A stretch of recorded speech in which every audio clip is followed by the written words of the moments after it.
Ya, kita mulai saja ya. Assalamualaikum warahmatullahi wabarakatuh. Waalaikumsalam warahmatullahi Waalaikumsalam wabarakatuh. warahmatullahi wabarakatuh. Ya, kita kuliah pengganti ya di hari Rabu. Jadi dilakukan di hari ini. Materi kita sekarang adalah tentang activity diagram ya. Sebenarnya ini adalah materi lanjutan dari rangkaian UML. UML yang akan kita bahas sampai ke kelas diagram sebetulnya. Nah, sekarang ini masuknya ke activity diagram dulu. Oke, activity diagram ini apa namanya? Dasarnya itu dari skenario use case ya. Skenario use case. Jadi kalau skenario use case-nya tidak dibuat, biasanya agak-agak sulit untuk menjabarkan si activity diagram itu. Ya, sehingga untuk apa ya, pemahaman ke activity itu kita harus use case-nya harus benar dulu gitu. Makanya kemarin pas waktu UTS itu sengaja harus diperbaiki dulu kan, supaya nanti pas waktu ada apa namanya, pas waktu membuat sebuah activity itu tidak mengalami kesulitan gitu. Nah, kita langsung saja ke materinya. Activity diagram itu sebetulnya jenis khusus ya, jenis khusus dari stage diagram yang menunjukkan flow aktivitas dari aktivitas satu ke aktivitas yang lain.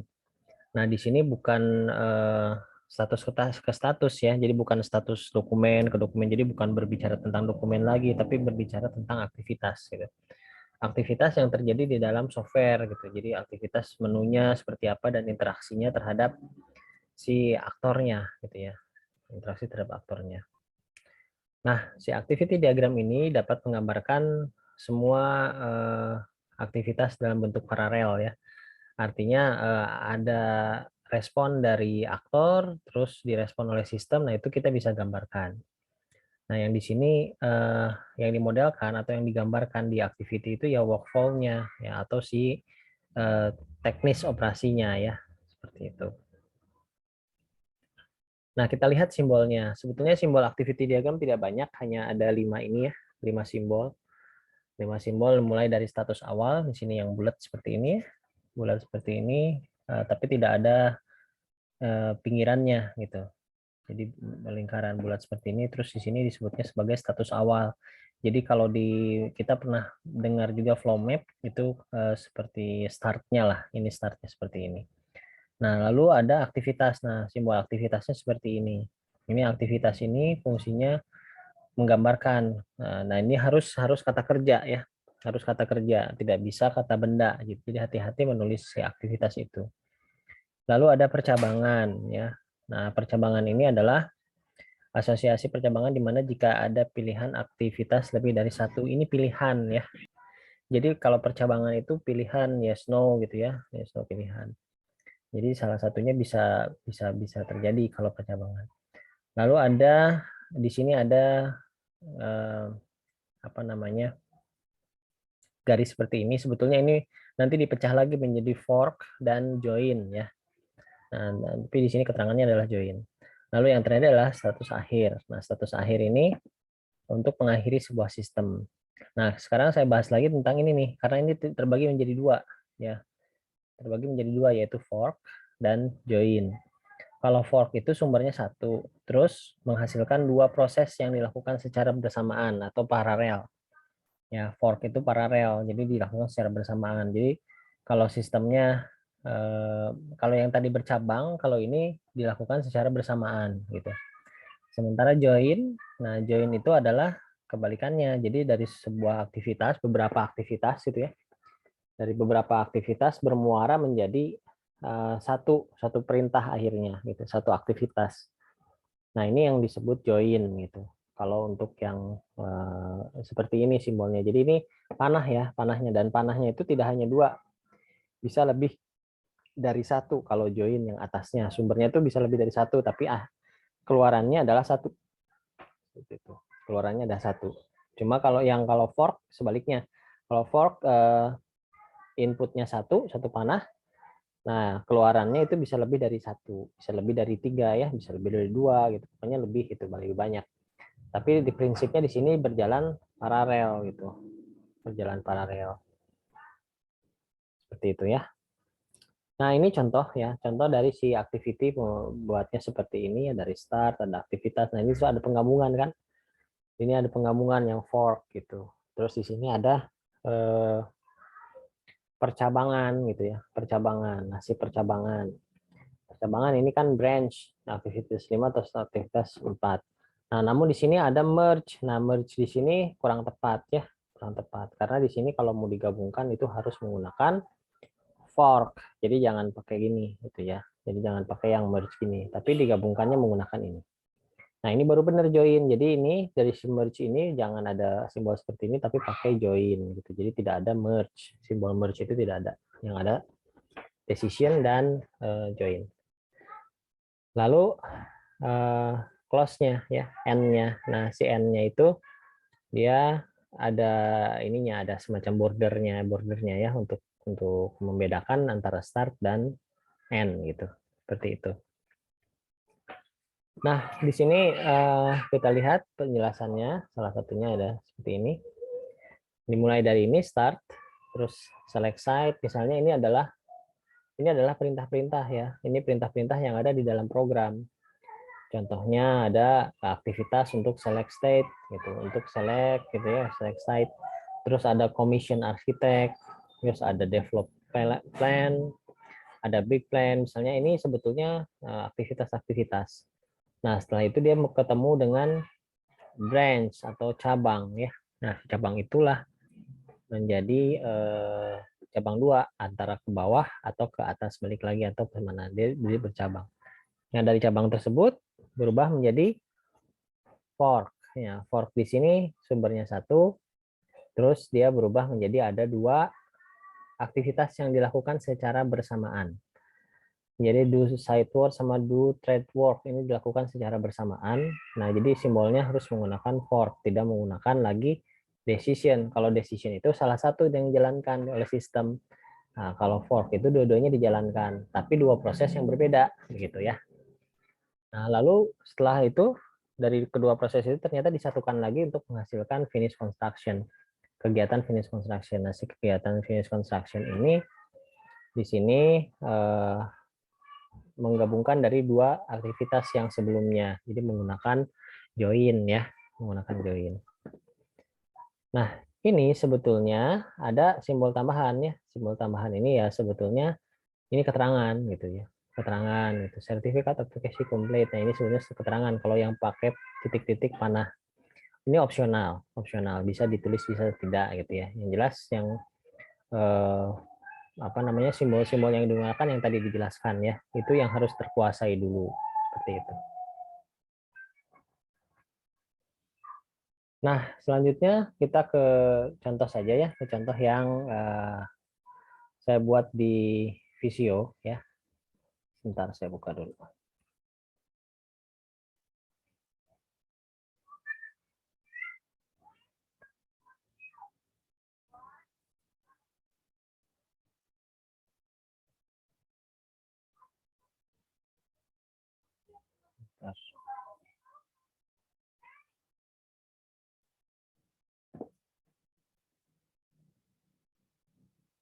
Nah, untuk membuat activity diagram itu bisa pakai software apa saja ya. Ya, salah satunya Visio sih. Pakai Word juga sebetulnya bisa kalau simbolnya memang ada ya. Nah, nanti kan sudah ada tugas ya, sudah ada tugas yang saya berikan sebetulnya di GCR. Nah, nanti silahkan bisa dikerjakan tugasnya menggunakan aplikasi, tidak harus tulis tangan, karena nanti hasilnya bakal banyak ya. Bentar.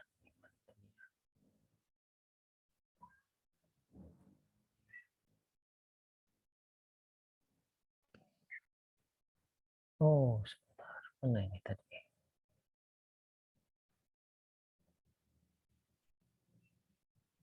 Agak lama nih, Pak. Loadingnya agak lama.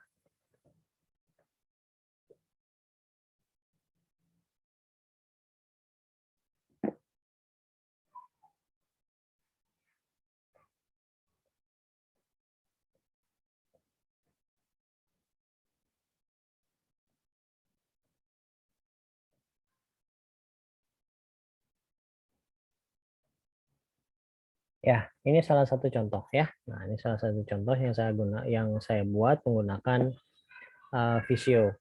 Nah, di sini ada Streamline ya. Di sini ada Streamline. Di sini ada Streamline. Nah, Streamline di sini berfungsi untuk memisahkan entitas ya. Untuk memisahkan entitas. Jadi di sini entitas itu siapa? Entitas itu bisa aktor atau bisa juga sistem ya. Bisa sistem di sini adalah si aplikasi gitu ya, aplikasinya. Nah, kalau di sini ada dua aktor ya. Jadi ini saya kasih contoh ada dua aktor. Dua aktor bisa berhubungan sekaligus gitu. Maksudnya bisa digambarkan pada aktivitas tersebut ketika si sistem itu memang membutuhkan dua aktor, interaksi dua aktor. Nah, ini contohnya misalnya start di sini saya contohkan untuk yang registrasi ya, untuk yang registrasi. Mungkin ini juga bakal digunakan ya kalau memang sistemnya lebih dari satu user yang berinteraksi. Tapi kalau misalnya sistemnya tidak membutuhkan admin untuk registrasi, dia hanya misalnya membutuhkan verifikasi email dari user, itu tidak diperlukan admin ya. Tidak diperlukan admin. Jadi tergantung dari sistemnya ya, tidak selalu registrasi seperti ini. Tergantung sistem yang dibangun gitu. Tergantung sistem yang dibangun seperti itu. Nah, misalnya di sini user, dia untuk input data pendaftaran ya. Contohnya ini dalam sebuah aplikasi yang khusus untuk use case registrasi. Misalnya dalam use case ada use case registrasi. Saya ambil use case ini dari contoh yang salah ya, sebagian besar contoh untuk registrasi itu kan ada ya. Kalau misalnya untuk di web atau untuk di aplikasi Android itu pun juga ada biasanya bagian sesi untuk registrasi. Nah, misalnya user untuk input data pendaftaran lalu ada klik ya tombol simpel, ini kan sebuah aktivitas gitu. Nah, si aktivitas itu dia akan direspon oleh sistem. Nah, sistem dia akan menyimpan ke database. Setelah dia menyimpan ke database, dia akan mengirimkan sebuah notifikasi pendaftaran ke aktor admin. Artinya ke akunnya admin ya. Ada akunnya admin. Nah, si akun admin ini lalu dia akan menampilkan notifikasi, dari notifikasi tersebut akan menjadi pilihan apakah disetujui atau tidak gitu ya. Disetujui atau tidak. Apabila disetujui, nah makanya di sini ada decision ya, yes no di sini. Kita bisa tambahkan keterangan juga di sini ya. Kita bisa tambahkan keterangan yes atau no di sini. Untuk menjelaskan bahwa ini si decision ini sebetulnya arahnya mau kemana. Artinya kalau si notifikasi ini disetujui berarti dia arahnya ke sini gitu ya. Tapi kalau dia tidak ditolak ya, ditolak juga dia tetap ke sini gitu ya. Kenapa? Karena dia akan memberikan jawaban ke si usernya, apakah si notifikasi pembayaran pendaftaran itu disetujui atau tidak gitu ya. Ini salah satu contoh sistem karena bisa saja yang ditolak ini dia larinya balik lagi ke sini ya, ke user karena misalnya ada inputan yang salah, misalnya kayak begitu. Ini bisa terjadi ya, artinya ini hanya contoh, jadi tidak baku. Bisa saja seperti ini gitu. Kalau misalnya kondisinya kayak gini berarti kita tidak menggunakan yang namanya join ya. Jadi langsung seperti ini. Bisa seperti ini. Jadi kalau misalnya salah dia kalau seperti ini. Tapi bisa juga bentuk fork seperti tadi. Jadi tergantung dari sistem yang sedang dikembangkan. Ya kembali lagi gitu. Tapi ukurannya apa? Bahwa si aktivitas itu benar atau tidak, logikanya ya, logika berpikirnya benar atau tidak, alurnya gitu ya. Alur programnya betul atau tidak gitu. Itu contohnya ya. Oke, kita lanjutkan lagi ya. Penjelasannya tentang si contoh dari si activity. Nah, ini yang tadi itu contoh yang tadi yang dibuat dengan Visio. Ini yang tadi saya jelaskan. Lalu di sini juga ada ini sama ya, sama saja. Nah, ini kita bahas tentang jenis-jenis aktivitas yang bisa ditulis.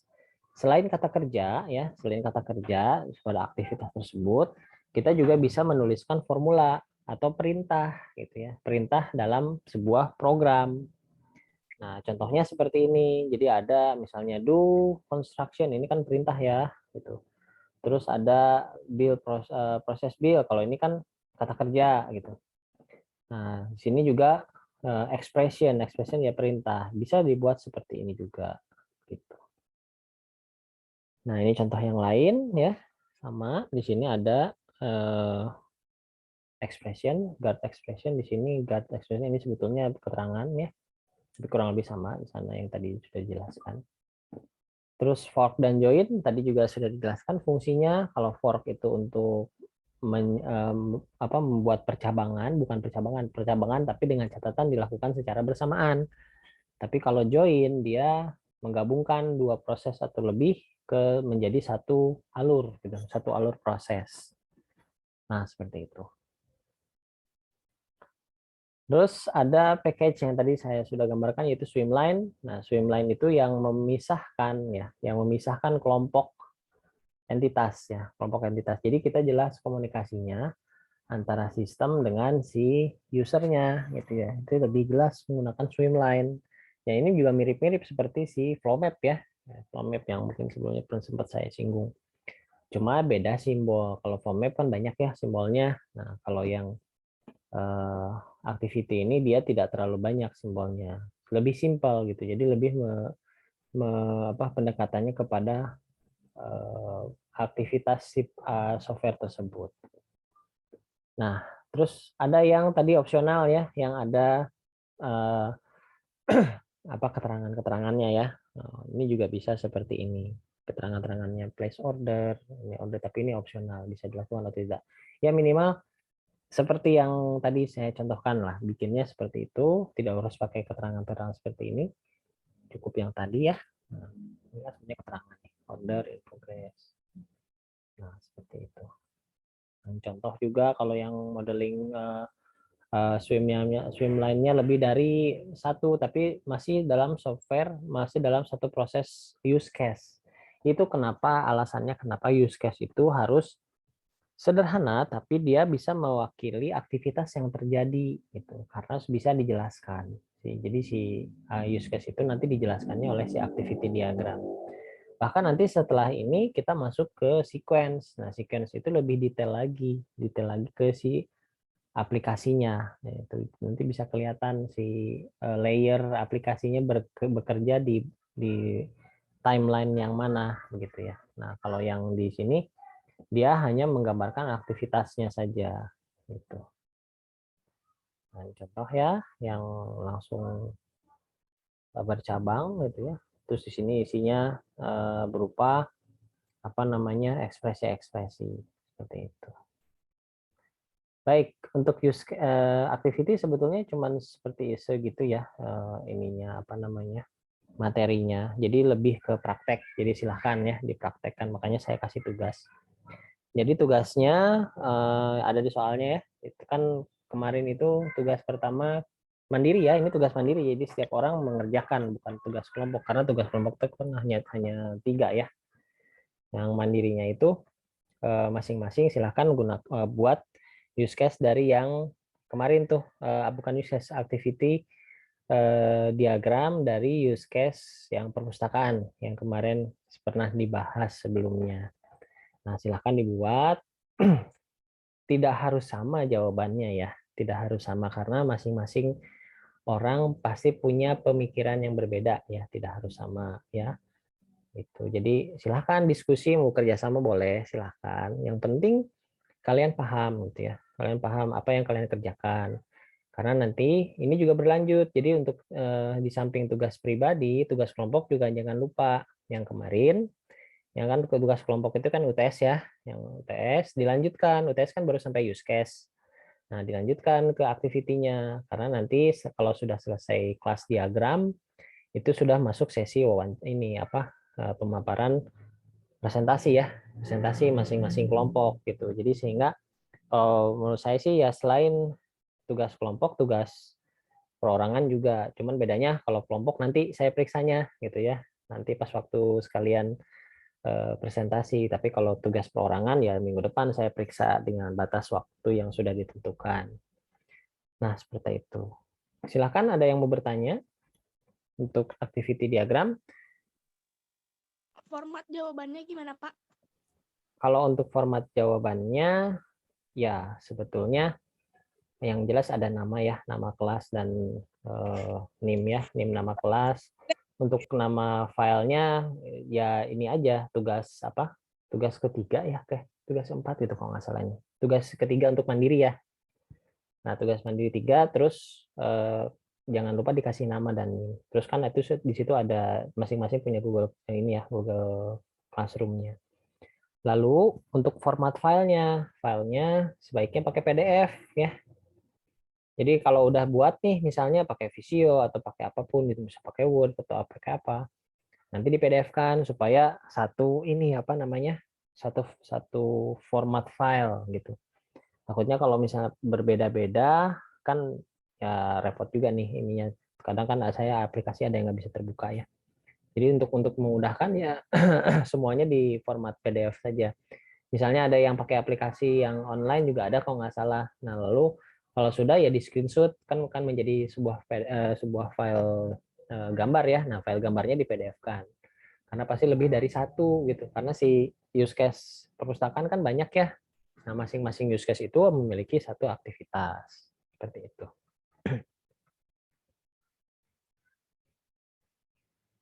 Oke, ada lagi yang mau ditanyakan? Jadi kita bikin 4 ya Pak ya? Soalnya di soalnya kayak 4 gitu. Coba saya buka dulu ini ya. Kalau nggak salah lebih dari 4 nih itu.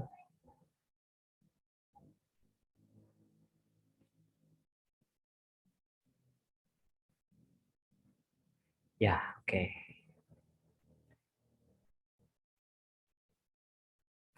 Nah, ini ya. Nah, ini kan yang use case-nya ya. Ya, berarti banyak yang dibikin. 1, 2, 3, 4, 5, 6, 7. Ada 7 activity diagram. Nah, ini digambarkan. Tadi saya udah kasih contoh tuh yang register, yang registrasi. Bolehlah dipakai ya. Nah, sisanya kalian buat. Misalnya 1, 2, 3, 4, 5, 6. Berarti ada 6 activity diagram yang harus dibuat. Yang registrasi udah saya contoh. Seperti itu. Oke, ada lagi pertanyaan?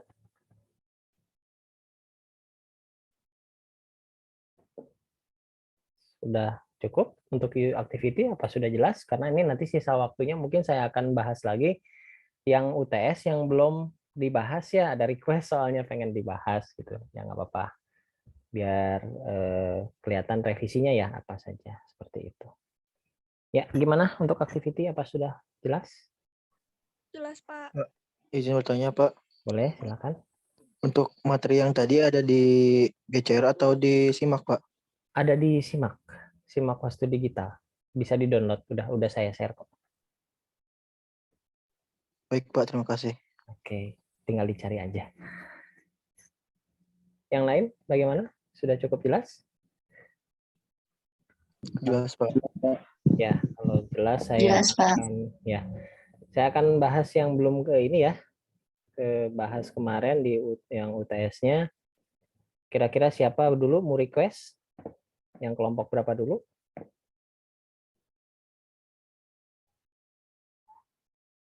Saya sambil buka simak ya, karena jawabannya. Ya, gimana?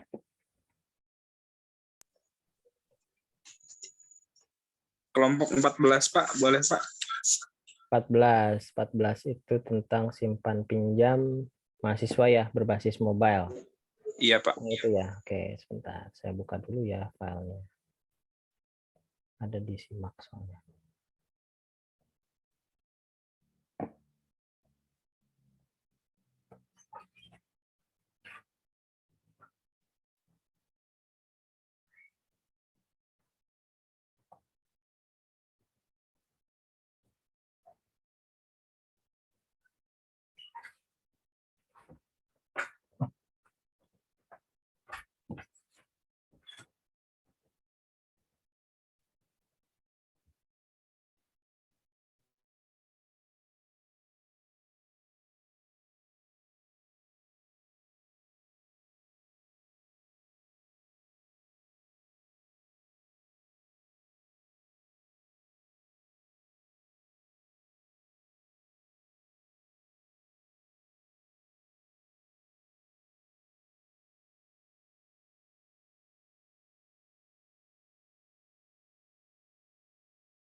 Oke, sudah terlihat jelas ininya, share screen-nya?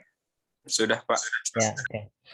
Nah, ini kan contohnya sistem koperasi simpan pinjam mahasiswa, sistem waktu kencana. Nah, berbasis mobile ya. Nah, ini diganti saja judulnya ya, lebih spesifik ya, lebih spesifik. Jadi di sini kita buat rancang bangun ya, rancang bangun aplikasi. Gitu. Sini rancang bangun aplikasi. Aplikasinya apa? Nama aplikasinya adalah Koperasi Simpan Pinjam Mahasiswa. STT masukannya boleh ditambahkan. Lalu akhirnya dijelaskan ini berbasis apa. Nah, karena tadi rencananya berbasis mobile, berarti ditulis berbasis mobile. Seperti itu ya. Jadi judulnya dibuat seperti itu. Lalu ini jangan lupa kelompoknya ditulis kelompok 14 ya untuk Adi dan Satrio ya. Nah, sekarang ke daftar isinya ini dirapihkan. Daftar isinya jangan seperti ini. Ini boldnya cukup dari bab 1 dan pendahuluan dan ini harusnya di atas nih, jangan di bawah ya. Ininya jangan bold gitu. Yang cukup ini. Jadi kita pakai kaidah penulisan tugas akhir ya, tugas akhir skripsi atau KP ya, kerja praktek. Nah, itu ada ya, ini ya. Sudah dapat kan mata kuliahnya untuk tata tulis laporan? Sudah, Pak. Sudah. Nah, silakan Iya. kan nah itu. Kan ada ininya ya, pedomannya ya, pedoman penulisannya. Silakan digunakan. Jadi gunakan ini sarana latihan gitu, latihan untuk pembuatan kerja praktek gitu. Terus latar belakang. Latar belakangnya apa? Di sini latar belakang harus ada masalah ya. Nah, tapi di awalnya di sini harusnya berupa keterangan global dulu. Jadi mengenai apa namanya? Mengenai isu global lah, isu teknologi informasi yang lebih kemajuan ya perkembangan dan lain sebagainya. Terus yang hubungannya sama si Android itu sendiri atau si mobile-nya. Nah, lalu baru di tengah-tengah menjelaskan tentang permasalahan yang ada di koperasi tersebut. Jadi koperasinya sudah dimention di tengah-tengah dan terakhir itu dijelaskan kenapa harus ada aplikasi gitu ya. Kenapa harus ada aplikasi tersebut. Nah, di sini kan ada nih ya tidak jarang biaya tersebut menghambat. Nah, disinilah ini mungkin apakah perlu tidak menggunakan si aplikasi tersebut ya. Nah, nanti di sini bisa di mention, ditulis gitu ya, kebutuhan aplikasi tersebut itu untuk apa. Nah, setelah penjelasan ini, penjelasan permasalahan dan jawaban dari si permasalahan tersebut, masuk ke rumusan masalah. Nah, rumusan masalahnya apa? Kan di sana dijawab ya, dengan permasalahan yang ada, kita membutuhkan aplikasi. Itu kan sebetulnya intinya seperti itu. Nah, dari situ kita rumuskan menjadi bagaimana cara membangun ya, cara merancang dan membangun si aplikasi tersebut. Jadi cukup satu untuk rumusan masalah. Nah, sementara cara melakukan pendaftaran ini tidak perlu karena ini sudah satu include dengan si aplikasi tersebut. Bagaimana cara merancang dan membangun si aplikasi tersebut. Jadi cukup satu ya, nanti dirubah. Nah, di sini batasan masalah. Nah, batasan masalah ini sebetulnya jangan kalau mau pakai balance jangan seperti ini ya. Jangan 1.21 nggak perlu, satu aja 1, 2, 3 gitu ya. Kalau mau ada 1, 2, 3-nya. Tapi kalau ini rumusan masalah itu cuma satu, berarti satu saja. Nah, begitu juga ke batasan masalah. Batasan masalah tidak perlu jadi 1.3, 1 nggak perlu karena ini adalah subbab. Nah, kalau subbab itu harus ada penjelasan. Harus ada paragraf ya. Jadi kurang tepat kalau menggunakan balance-nya seperti ini atau numberingnya seperti ini. Cukup numberingnya 1, 2, 3. Satu batasan masalahnya apa gitu ya. Data maksudnya digunakan adalah ini. Oke. Batasan sistem pada ini adalah sistem pendaftaran, sistem simpan pinjam, penarikan. Boleh. Ini dibuat 1, 2, 3 aja. Ini 1, 2.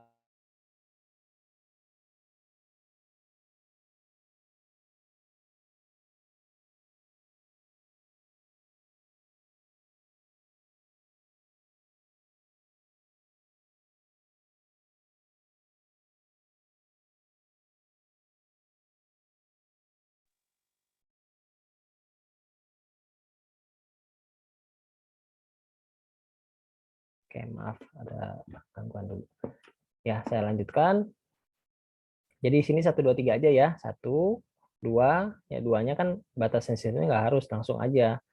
1, terus sistem 2, ini 3, 4, 5 informasi dan sampai ke bawah.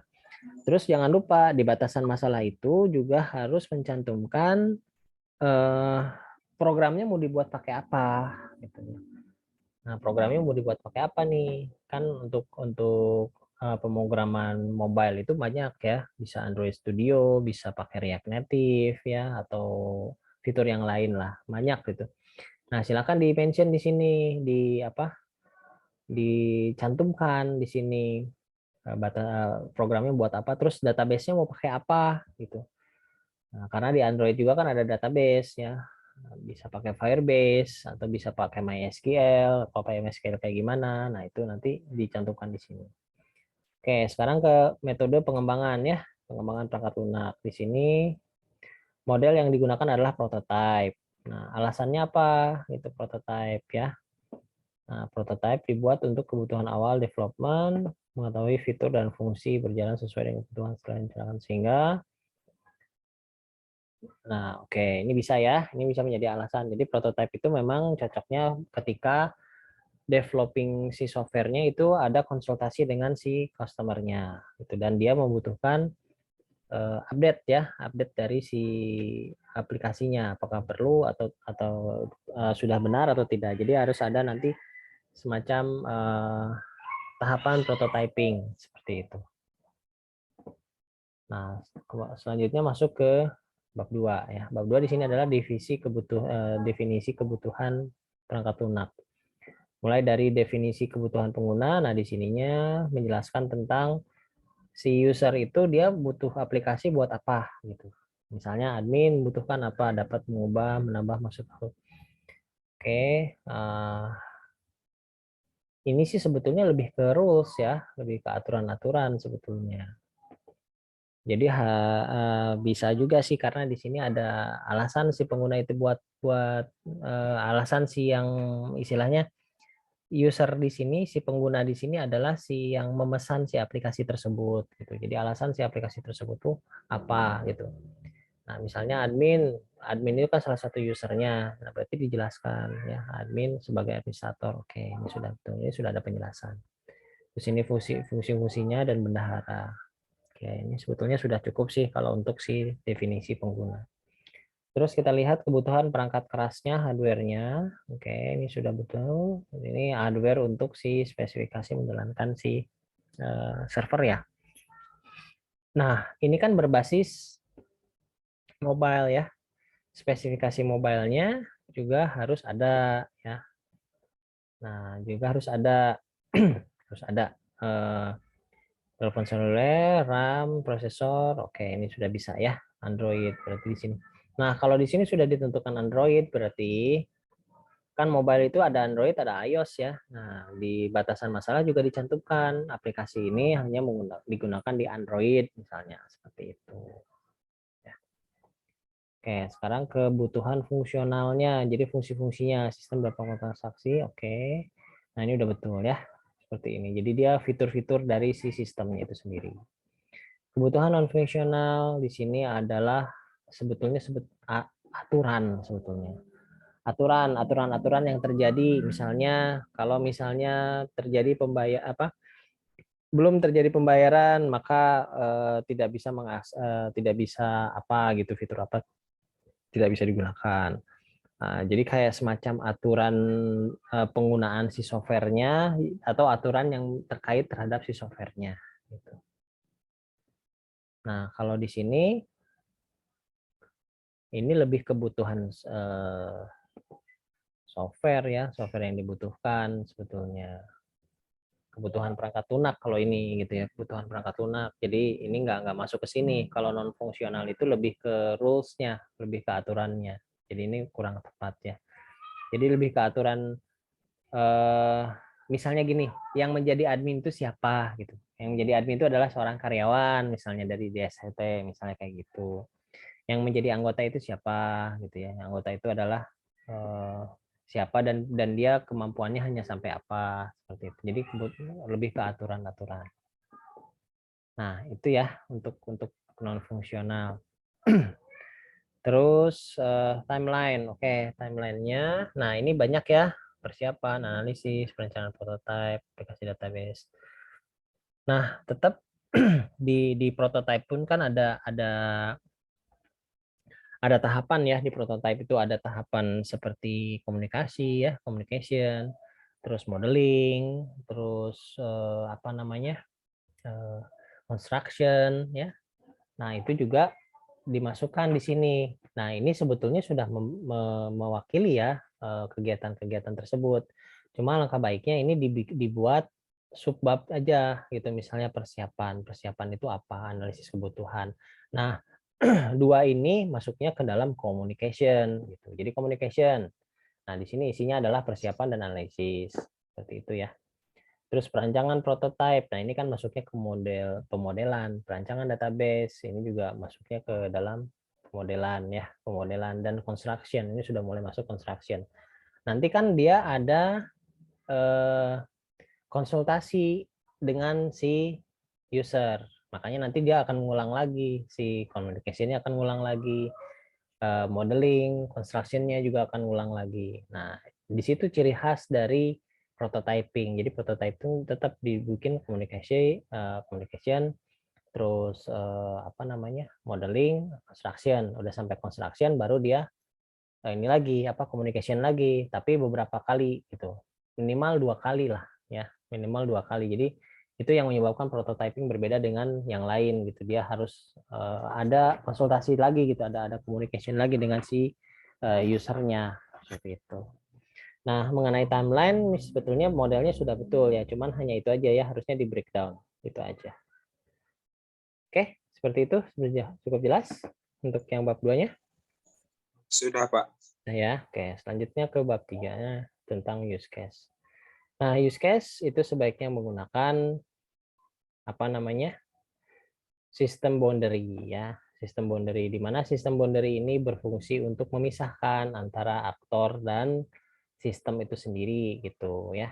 Jadi sebaiknya pakai sistem boundary seperti biar lebih rapih lah. Jadi biar bisa mengetahui bahwa ini tuh sebetulnya aplikasi atau orang gitu ya. Kalau dia orang ya sebaiknya berada di luar boundary si sistemnya seperti itu.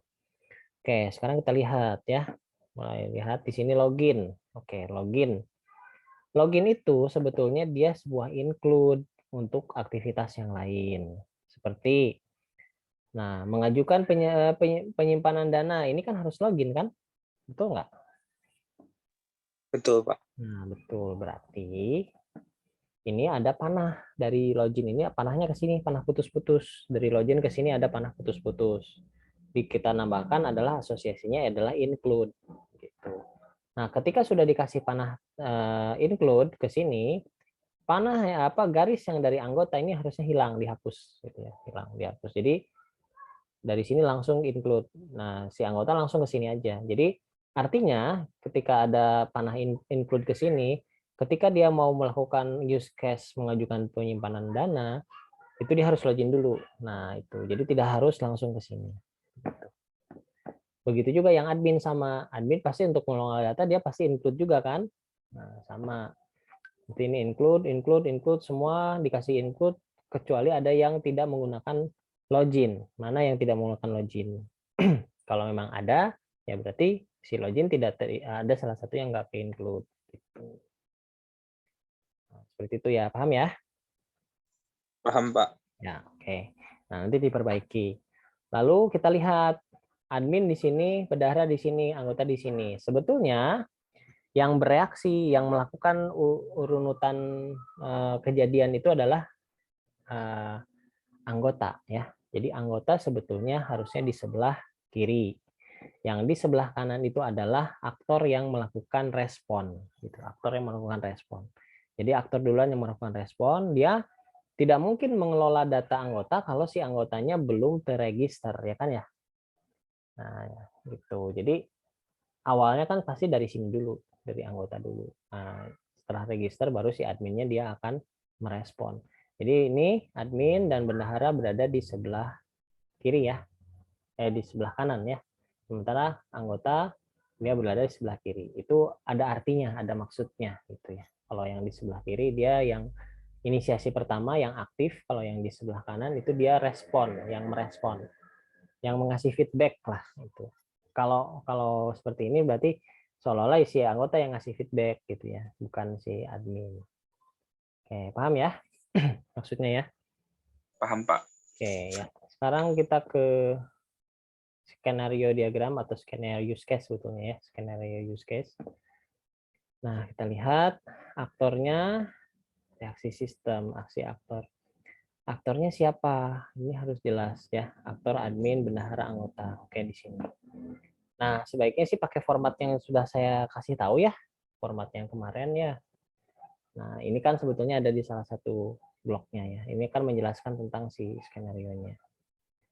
Ini menambah anggota, reaksi sistemnya apa, menerima. Nah, ini sudah betul sih. Cuman ini nanti kalau bisa pakai, bukan kalau bisa ya, sebaiknya pakai itu. Pakai format yang sama lah. Gitu. Dibiasakan pakai format yang sama. Gitu. Nah, ini sudah betul sebetulnya, sudah mengarah ke sana. Nah, ini nanti yang jadi bakal bahan untuk bikin activity diagram. Nanti kebaca kan activity-nya, startnya. Di sini udah print, ini sudah aktivitasnya, lalu dia akan antar panah ke sini. Nah, itu udah gampang kalau udah kayak gini.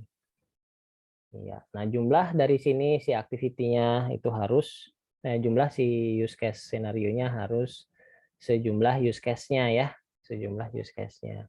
Ini nggak usah kayak ABC, tapi 1, 2, 3 aja. 1, 2, 3. Gitu ya. Nah, supaya bisa terhitung jumlahnya. Baik, itu saja. Ada penjelasannya, ada pertanyaan? Cukup jelas? Apa cukup jelas? Cukup jelas, Pak. Terima kasih ya, Pak. Ya. Oke, kelompok lain silahkan. Siapa yang mau dibahas? Kelompok 4, Pak.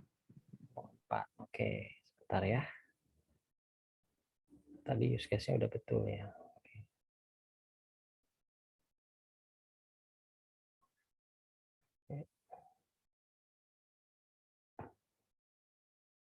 Ya, kelompok 4 itu anggotanya Desindi ya. Desindi dan Fadlan. Oke, di sini aplikasi bank sampah ya, aplikasi bank sampah yang memiliki e-wallet. Nah, di sini yang metode yang digunakan Scrum, ini yang baru nih, Agile ya. Oke, sebentar.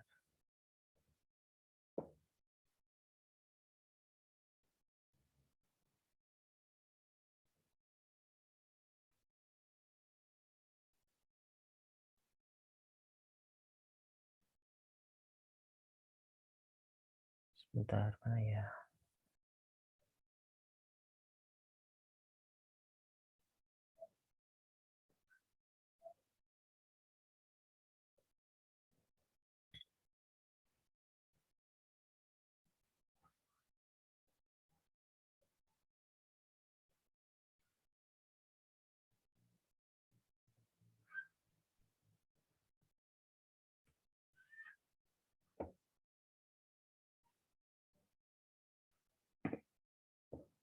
Oke, nggak apa-apa. Ya, ini. Oke. Aplikasi bank sampah berbasis mobile ya. Full life cycle UTS. Oke. Ya, ini tambahkan rancang bangun depannya. Ini sudah betul aplikasi ya. Aplikasinya sudah betul. Rancang bangun tinggal tambahin aja rancang bangun. Rancang bangun aplikasi ya. Karena akan menjelaskan proses perancangan dan proses membangunnya seperti apa. Jadi rancang bangun aplikasi itu aja. Tapi udah betul, belakangnya sudah betul, ada mobile-nya, ada basisnya ya. Nah, ini sudah betul, sudah rapi. Cuma ini harusnya pendahuluannya di atas ya. Bab 1 pendahuluan, nah, seperti itu. Boleh di bold juga, boleh yang ininya, tapi yang ininya jangan bold. Udah kayak gini udah benar ya. Sudah benar. Oke, pendahuluannya kita lihat di sini untuk umum.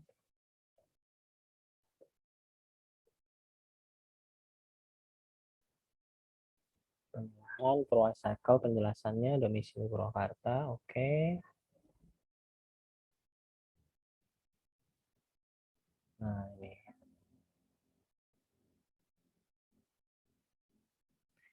Nah,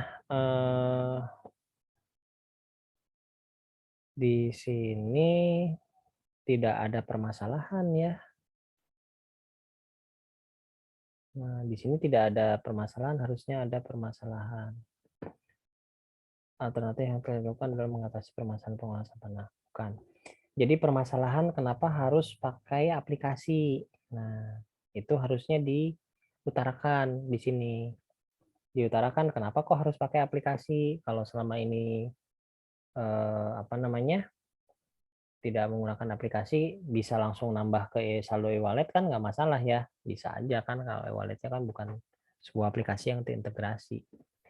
Nah, di situ harus dicantumkan. Jadi permasalahannya adalah ya itu misalnya ya perlunya integrasi sistem antara proses pencatatan kan ya, proses pencatatan untuk penambahan saldo dan proses pencatatan anggota dari si si Purwacycle-nya gitu. Jadi ini harus diperbaiki ya.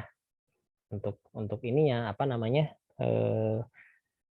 permasalahan kenapa harus ada aplikasi tersebut gitu. Jadi itu harus ada jawaban gitu. Jadi si permasalahan itu jawabannya adalah aplikasi gitu lah. Logikanya kayak gitu.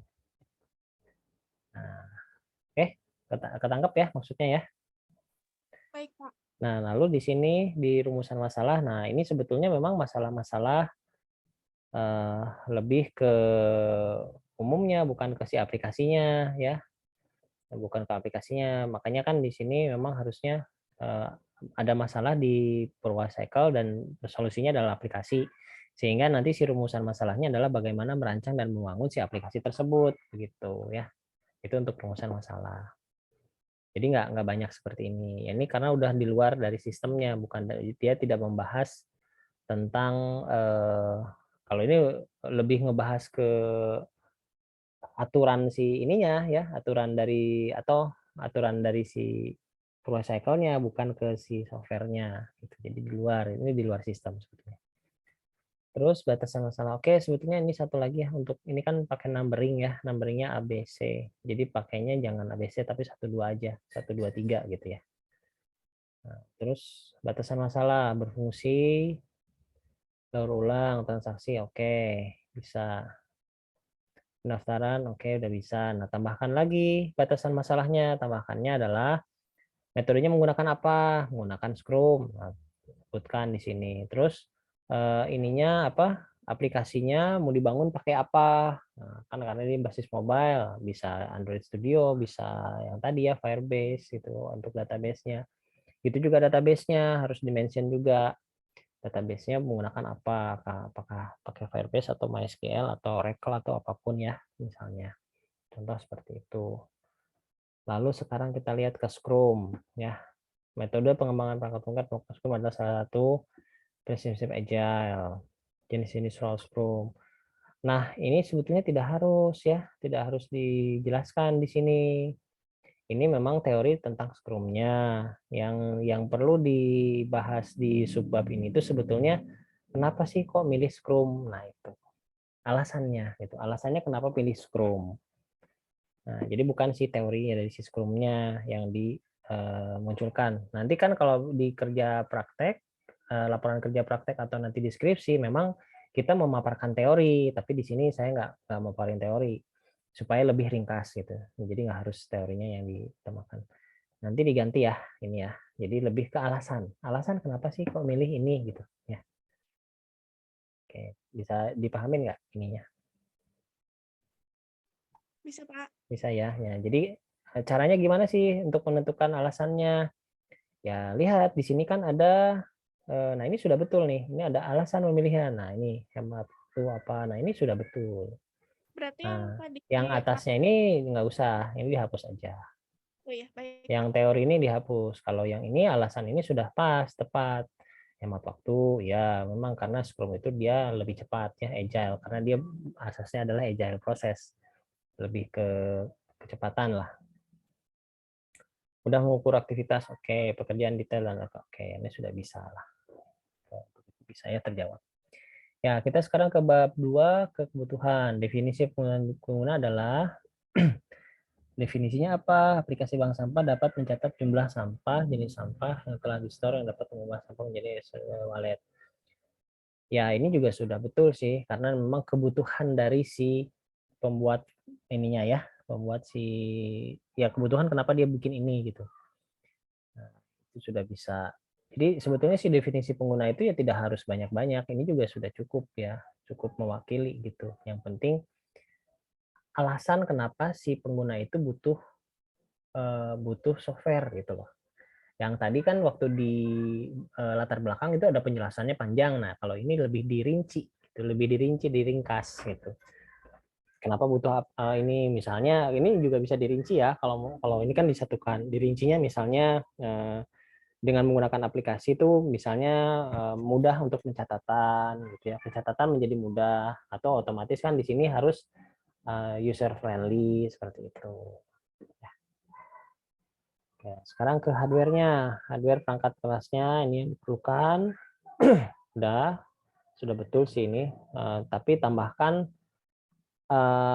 ininya apa? Android-nya kan ini berbasis mobile ya. Kalau untuk PC ini kan mungkin untuk adminnya, administratornya untuk menaruh di servernya gitu itu bisa. Nah, tapi nanti ditambahkan juga ininya apa namanya? Spesifikasi dari si perangkat mobile-nya. Nah, itu yang belum ada. Terus kebutuhan fungsionalnya di sini transaksi pendaftaran nasabah, sistem dapat scan. Ya, ini lebih fitur ya, lagi fitur sistem dapat mencari sampah. Oke, betul. Ya, udah betul lah. Ini udah betul ya. Non fungsional. Nah, non fungsional product requirement database MongoDB. Nah, ini sebetulnya adanya di batasan masalah. Kalau ini ya, MongoDB dan Flutter itu adanya di batasan masalah. Sistem tidak mengungkap info. Nah, ini sebenarnya batasan masalah, masih ke batasan masalah. Safety requirement jumlah karakter. Nah, ini baru ya, baru non fungsional ya. Ini baru non fungsional. Kalau yang tadi yang ini masuknya ke batasan masalah. Seperti itu ya. Nah, ini paling ditambahkan rules-rulesnya ada lagi nggak? Kalau nggak ada ya udah cukup gitu. Oke, sekarang timeline. Nah, timelinenya apa betul seperti ini? Kita lihat ini di sini apa nih tahapnya? Sprint review. Oke, sprint review di sini ya. Sprint. Oke, increment finish-nya. Ini adalah sprint blocking sama daily scrum ya di sini untuk ini ya. Sprint planning, product blocking. Oke, ini sudah cukup sih, udah benar ya. Kalau untuk scrum memang seperti ini. Ya, kita lihat use case-nya. Oke, use case-nya. Nah, ini use case-nya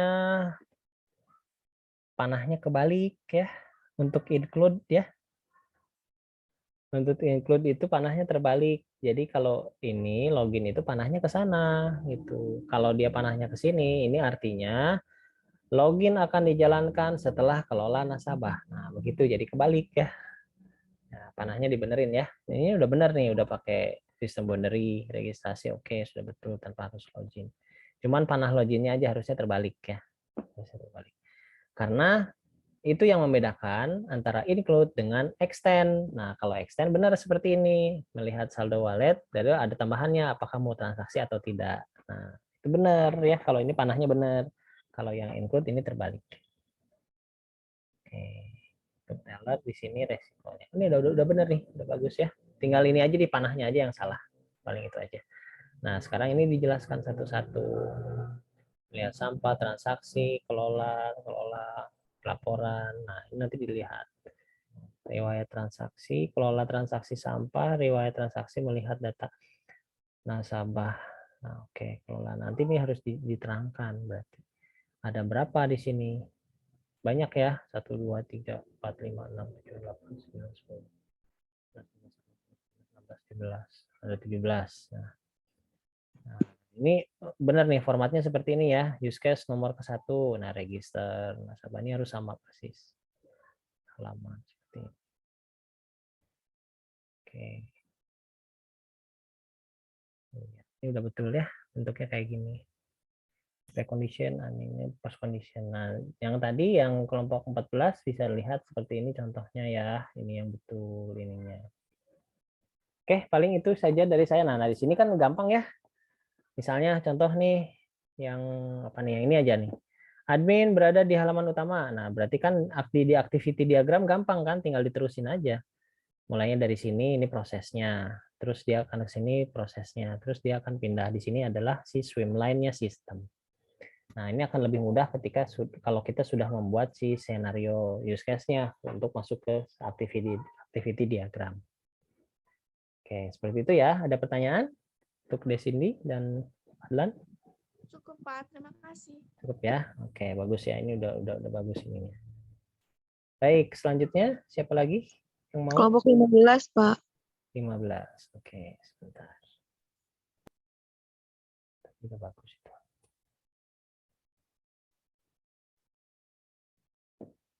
Ya, kita lihat sekarang yang kelompok 15. Judulnya adalah Sistem Informasi Data Pegawaian Berbasis Web ya. Ini Resi, Retno Purbaya sama Konita ya. Oke, sebentar saya buka dulu.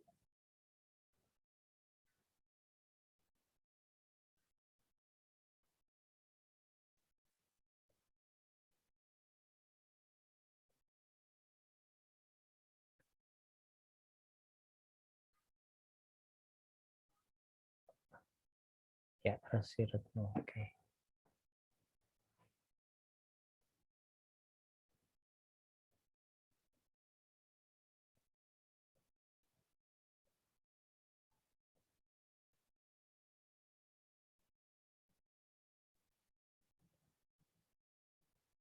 Ya, oke, sudah terlihat ya.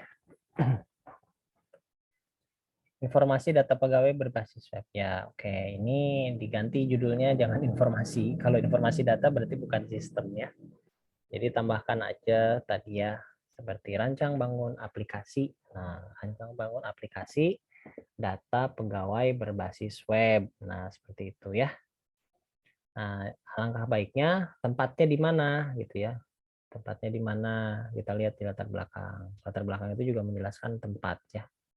Nah, di sini ada PT Kelindo ya. PT Kelindo Purwakarta. Nah, itu di situ tempatnya dicantumkan di judul. Ya, jadi sini rancang bangun aplikasi ya data pegawai di PT Kelindo berbasis web. Ya, oke, seperti itu ya judulnya. Oke, sekarang daftar isinya oke, sudah bagus nih daftar isinya sudah rapi. Seperti ini bagus. Sekarang ke ya tadi latar belakang. Nah, di sini harus terlihat si latar belakang tersebut menggambarkan ininya apa permasalahan dan jawabannya adalah si aplikasi tersebut. Oleh karena itu dibutuhkan sebuah sistem pengolahan data. Oke, aplikasi mungkin ya, sebuah aplikasi aja, jangan sistem. Kalau sistem itu pengertiannya lebih umum. Jadi sistem itu bisa saja hanya aturan, hanya atau prosedur sistem itu. Nah, tapi kalau lebih menjurus dibutuhkan sebuah aplikasi pengolahan data. Nah, itu lebih tepat ya, lebih tepat. Jadi langsung gitu di sini dilakukan manual ya udah, oke bagus ya. Paling ini aja ya diganti ya, jangan sistem tapi jadi aplikasi. Baik, Pak. Oke, rumusannya adalah bagaimana merancang sistem. Nah, ini sama merancang bangun ya. Bagaimana merancang bangun aplikasi ya. Merancang bangun aplikasi pengolahan data pegawai. Itu aja yang ditambahin. Metodenya, nah ini batasan masalahnya jangan lupa ya. Di sini kurang banyak, maksudnya batasan masalahnya tadi seperti yang sudah saya jelaskan sebelum-sebelumnya. Cantumkan aplikasinya, ya, dibuat pakai apa. Kalau basis web kan banyak ya, bisa pakai JavaScript, bisa pakai PHP gitu ya, atau bisa pakai Java Applet, terserah. Ini kan pura-puranya lah kita ngebangun aplikasi, tapi ini dicantumkan. Lalu database-nya juga ya. Lalu ini juga nih si waterfall-nya menggunakan metode waterfall. Nah, ini sudah betul ya, dicantumkan ininya, tapi tadi yang kurang adalah si aplikasinya dan si ininya apa database-nya ya. Paling itu ditambahkan di data masalah. Terus metode pengembangan alasannya inti atau pengerjaan satu. Nah, ya ini sebetulnya tidak perlu ya. Ini tidak perlu. Ini ke teori ya. Teorinya tidak perlu disampaikan di sini. Jadi langsung saja ke alasan. Alasannya kenapa milih waterfall? Nah, waterfall itu kan dia langkah demi langkahnya harus dilalui secara tepat ya. Artinya biasanya untuk sistem yang kompleks gitu, sistem yang kompleks. Nah, itu bisa diutarakan. Kenapa menggunakan waterfall? Karena sistemnya kompleks gitu. Misalnya salah satunya itu contohnya. Sehingga membutuhkan apa namanya? Pengerjaan yang lebih detail atau lebih lama sehingga diperlukan itu. Itu bisa seperti itu ya. Untuk waterfall. Jadi yang ini sebaiknya dihilangkan aja ya. Ini nggak perlu. Ini nantilah kalau nanti dikerja praktek ini maksudnya ke bab 2 ini, ke landasan teori gitu. Iya, Pak. Gitu ya. Nah, terus ini bab 2-nya tentang definisi kebutuhan. Sistem dapat menampilkan data pegawai, data cuti, data absen, kinerja, dan kinerjanya. Oke, ini sudah cukup lah. Sudah cukup ya, sebetulnya bagus sih ini. Jadi sebetulnya kebutuhan dari pelanggan itu tidak terlalu banyak gitu. Mewakili kenapa harus ada aplikasi tersebut gitu. Terus ke kebutuhan hardware-nya. Hardware-nya, ini prosesor ini yang dibutuhkan. Oke, udah cukup. Koneksi internetnya mungkin diperlukan nggak? Harus ada ya di sini kan, masa nggak ada koneksi kan, untuk web pasti butuh koneksi ya. Iya, Pak. Gitu, ada koneksi internet gitu di sini. Salah satu hardware-nya. Kebutuhan fungsional admin apa aja nih fungsionalnya? Maka harus, nah ini sebetulnya ke kebutuhan non fungsional. Karena ada rules di sini. Harus melakukan login ID. Nah, ini rules sebetulnya, aturan. Tapi kalau mau ke fungsional itu admin bisa melakukan apa gitu.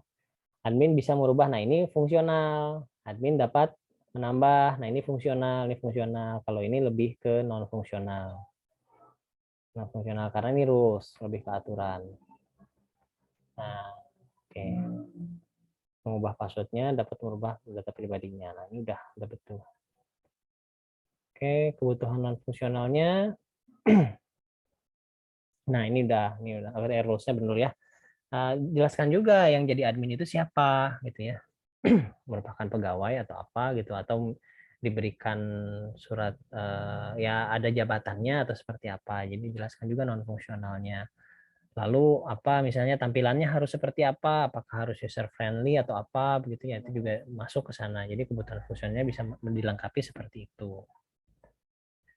Oke, sekarang kita lihat si timeline-nya. Nah, oke udah betul ya di sini observasi, analisis, coding, testing. Ada deployment terakhir ya.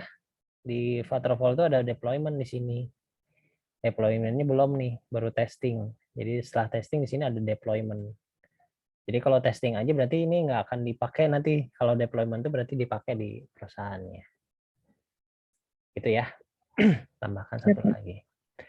Use case-nya sekarang kita lihat. Nah, oke ini bagus nih use case-nya sudah benar ya. Nah, seperti ini benar nih. Include tuh begini ya. Dia ke arah sini. Oke, udah benar nih. Registrasi. Oke. Ya, udah benar ya untuk use case-nya, dan use case ini juga sudah cukup benar setelah login sistem. Nah, nanti tinggal kembangkan ke activity diagramnya ya. Ini kan udah ada ya langkah-langkahnya, jadi lebih mudah untuk buat activity diagramnya. Baik, Pak. Oke, udah cukup jelas ya? Ya, makasih, Pak. Iya, sama-sama. Oke, bagus, itu lumayan bagus itunya. Sudah mulai rapi. Dari kelompok 15 tadi ya. Ya, ada lagi yang request? Masih ada banyak nih. Kalau nggak ada yang request, saya Izin.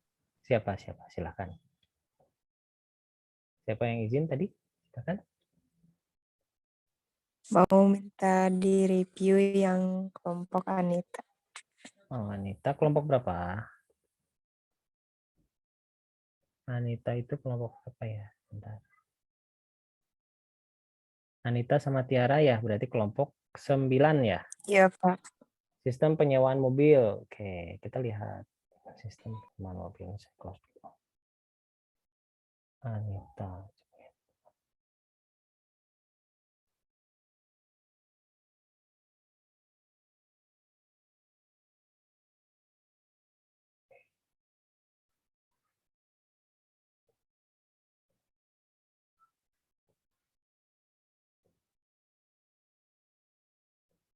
Ya, oke. Sudah terlihat ya share screen-nya. Sistem informasi penyewaan mobil berbasis mobile. Oke, di sini untuk Anita ini sudah betul, kelompoknya udah bagus. Nah, ya boleh pakai kata pengantar, nggak apa-apa. Ini sih tambahan ya, tapi tidak wajib, tidak masalah sih. Nggak saya salahkan juga, benar lah. Terus bab 1, oke ini sudah rapi daftar isinya, tapi sayang ini pendahuluannya harusnya sejajar di sini ya, bab 1 pendahuluan. Bab 2 pendahuluan di sini. Harusnya gitu. Nah, tapi ini udah rapi, udah bagus. Oke, sekarang ke pendahuluan. Pendahuluan, nah ini seharusnya di bold ya. Untuk subjudul seharusnya di bold. Nah, oke. Nah, ini bagus nih. Ini penjelasan secara global dulu. Lalu mulai mengkerucut ke si rental mobilnya. Nah, ini ada permasalahan. Nah, baru ada aplikasi. Nah, udah bagus nih ya. Jadi pemaparan latar belakangnya seperti ini. Ini juga nanti dipakai pas waktu kerja praktek ya. Pembuatan kerja praktek itu harus kayak gitu. Jadi terukur gitu ya ininya, si alasan pembuatan latar belakangnya itu terukur. Dibuatnya seperti ini. Oke. Ya. Nanti ini di bold ya, yang rumusan masalahnya. Batasan juga di bold. Bagaimana membangun, merancangnya mana? Merancangnya dulu ya, baru membangun ya. Bagaimana merancang dan membangun gitu. Karena merancang dan membangun itu dua proses yang berbeda. Oke, itu aja ditambahkan. Kalau ini udah benar ya. Terus batasan masalahnya, kayak aplikasi ini berbasis Android. Berbasis Android ya. Aplikasi ini berbasis informasi rental sekitar kota. Basis client server, koneksi internet. Oke, aplikasi ini membutuhkan sinyal akurat. Oke. Terus tambahkan lagi, menggunakan apa buatnya, sama metodenya pakai apa. Nah, di sini kan ada nih metode menggunakan waterfall. Nah, berarti di sini juga ditambahkan menggunakan waterfall ya. Sama sih ininya, apa namanya, aplikasi yang mau dibangun pakai apa gitu ya. Aplikasi yang mau dibangun pakai apa dan database-nya, itu juga disampaikan di sini. Lalu ke pengembangan perangkat lunak, analisis sistem, ini sebutnya ke teori ya. Ini ke teori sebetulnya, ini nggak harus lah ya, nggak harus. Jadi di sini sebetulnya alasan ya yang tadi sudah dijelaskan. Jadi kalau waterfall itu alasannya apa? Biasanya waterfall itu ciri khasnya kalau dia kompleks dan membutuhkan tahapan-tahapan yang mendetail gitu. Nah, itu salah satu ciri khas dari si waterfall. Yang tidak membutuhkan kecepatan dalam penyelesaiannya. Itu ciri khas dari waterfall. Jadi dia detail tapi beres gitu. Cuman lama biasanya seperti itu. Nah, kalau yang untuk sistem-sistem yang cepat pengerjaannya, ya biasanya pakai prototyping atau pakai agile ya, agile, scrum, atau yang ada satu lagi itu apa saya lupa. Ya itulah ya selain itu.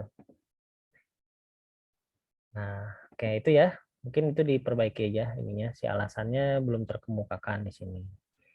Terus kebutuhan sistemnya, definisi kebutuhan sistem, kebutuhan dari sistem baru, mau baik. Analisis menggunakan adalah kebutuhan. Oke, ini sudah benar ya. Ini udah benar. Nah, cuman di sini mau Android, perangkat Android. Oke, dah. Ini udah sebetulnya karena ini udah ada penjelasan dan ini nyambung ke sini. Oke, udah benar. Sekarang kebutuhan perangkat kerasnya PC. PC itu harus dijelaskan hardware-nya apa, minimalnya gitu ya. Minimal hardware-nya apa. Terus VGA, monitor, oke. Internet broadband, ini sudah. Semua perangkat keras menggunakan perangkat standar ya, nggak bisa dibuat standar ya, maksudnya standar sekarang dengan standar masa depan beda ya gitu. Jadi sebaiknya lebih rinci aja, prosesornya PC-nya berapa, memorinya berapa gitu ya, VGA-nya berapa gitu, VGA-nya berapa mega, ininya ke memorinya, terus hard disk-nya membutuhkan berapa begitu. Jadi dikira-kira aja. Kalau misalnya untuk ini kan Android ya, berarti dia untuk servernya kan, itu untuk menjalankan server. Nah, terus yang Android-nya juga disampaikan Android butuh apa gitu, itu ada penjelasan. Karena nanti kalian kalau pas waktu KP atau skripsi pun seperti itu, harus menjelaskan si perangkat keras yang dibutuhkan tuh apa saja seperti itu. Oke, sekarang ke fungsionalnya. Sistem dapat menginput Oke, betul. Sistem menginput pendataan user. Ya, ini sudah betul. Sistem dapat mengambilkan laporan. Ya, oke, udah betul. Yang GPS-nya mana nih? Nah, GPS-nya kan harus ada ya. Kan tadi kan menambahkan GPS, kok nggak salah ya, betul ya. Benar nggak sih? Ini kan ya, sinyal akurat, benar kan? Nah, berarti di sini juga di fiturnya harus ada, bisa memonitor si mobil secara pakai GPS kan? Itu benar nggak? Iya, Pak. Nah, itu jadi ada fitur GPS-nya dimunculkan di sini. Nah, di sini kebutuhan non fungsionalnya sistem usability ini kebutuhan berkaitan kemudahan. Kalau ini sih sebenarnya lebih ke teori dari ini ya, dari teori dari apa sih namanya tuh, perangkat lunak dikatakan berkualitas ya. Katakan kualitas itu ini usability, portability, reliability sama supportability ini adalah apa namanya teorinya gitu ya, teori dari si perangkat lunak tersebut dinyatakan baik atau tidak sebetulnya ke sana. Nah, adapun si kebutuhan non fungsional itu adalah aturan, rules gitu, aturan untuk menjalankan si aplikasi tersebut apa gitu aturannya. Nah, selain mobil sistem dijalankan oleh beberapa software web. Nah, kalau ini sebetulnya tidak, ini jadi nggak apa namanya, kalau untuk admin oke lah bisa menggunakan ini ya, Firefox itu, tapi kalau untuk si mobile-nya kan tujuannya kan untuk si user supaya lebih mudah ya. Jadi nggak perlu pakai ini gitu di sini, harusnya ini hanya untuk admin aja bisa seperti ini.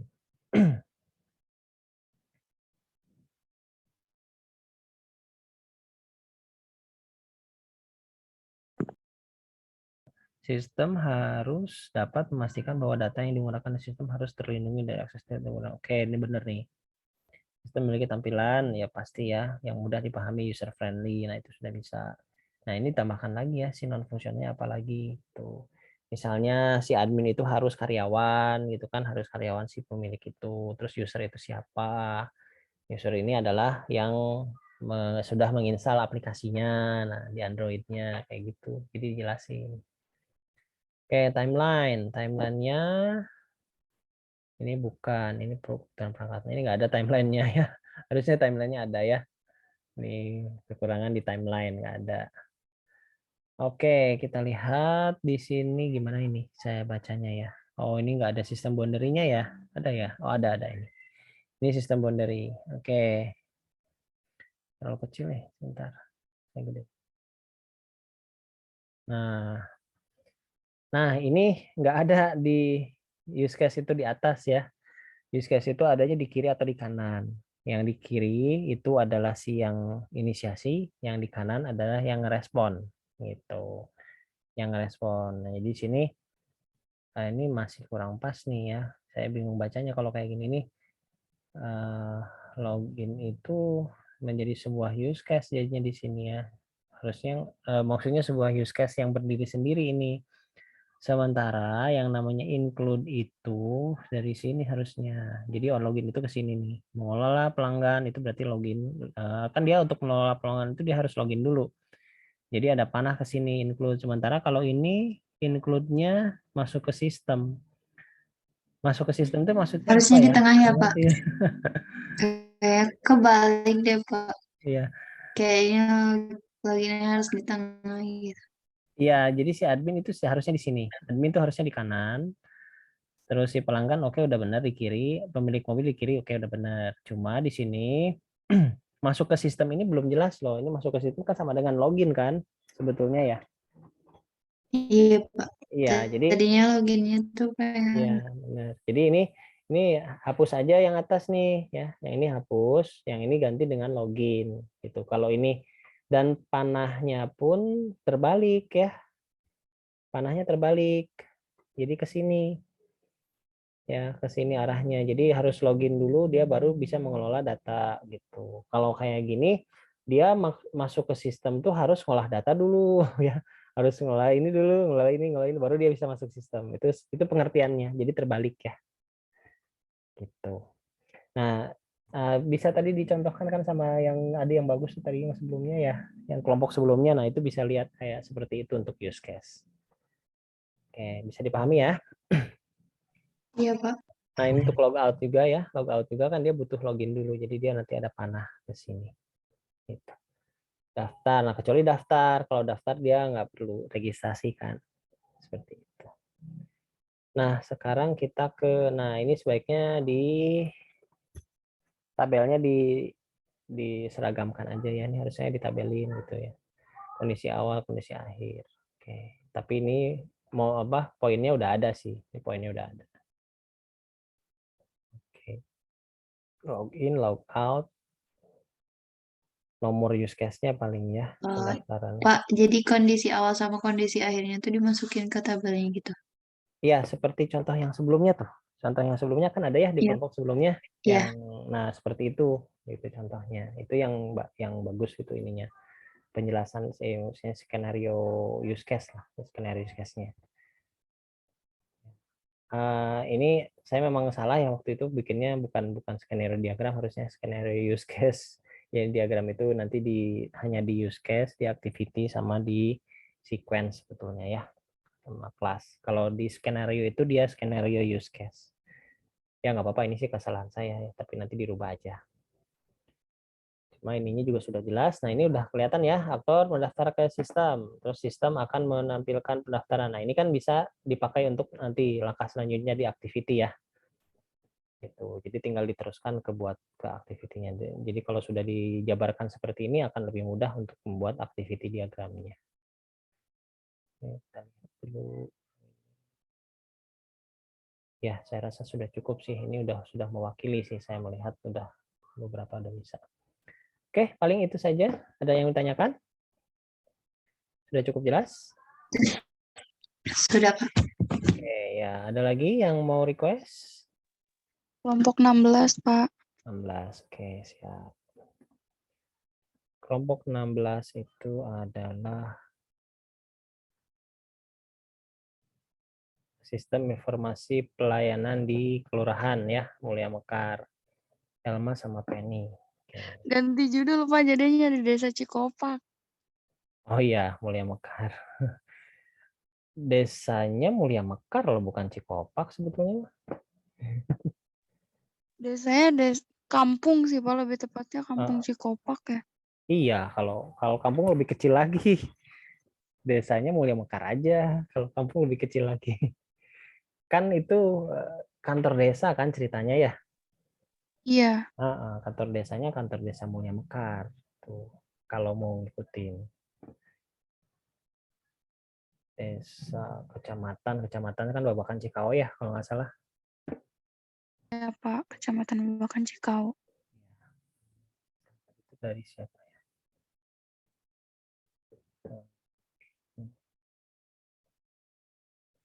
Elma ya, Elma dan Penny. Sebentar, saya cari dulu.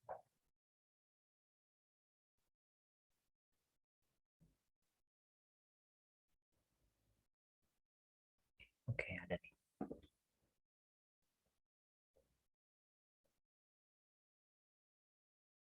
Ya, sudah terlihat ya, perancangan sistem informasi pelayanan publik di Desa Cikopak berbasis mobile. Oke, secara judul sebetulnya sudah betul ya, cuma kita fokusnya tidak ke pengembangan sistem.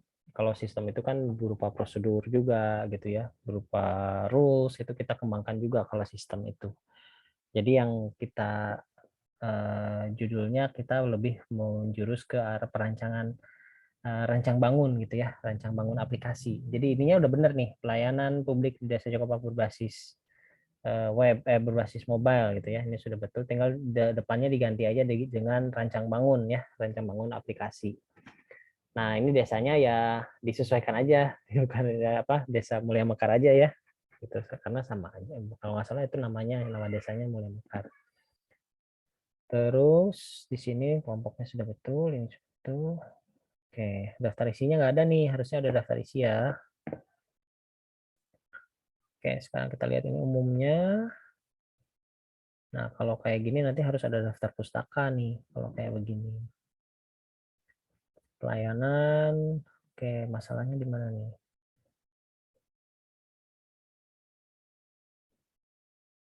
Layanan ini juga bertujuan untuk mendapatkan data dalam pelaksanaan.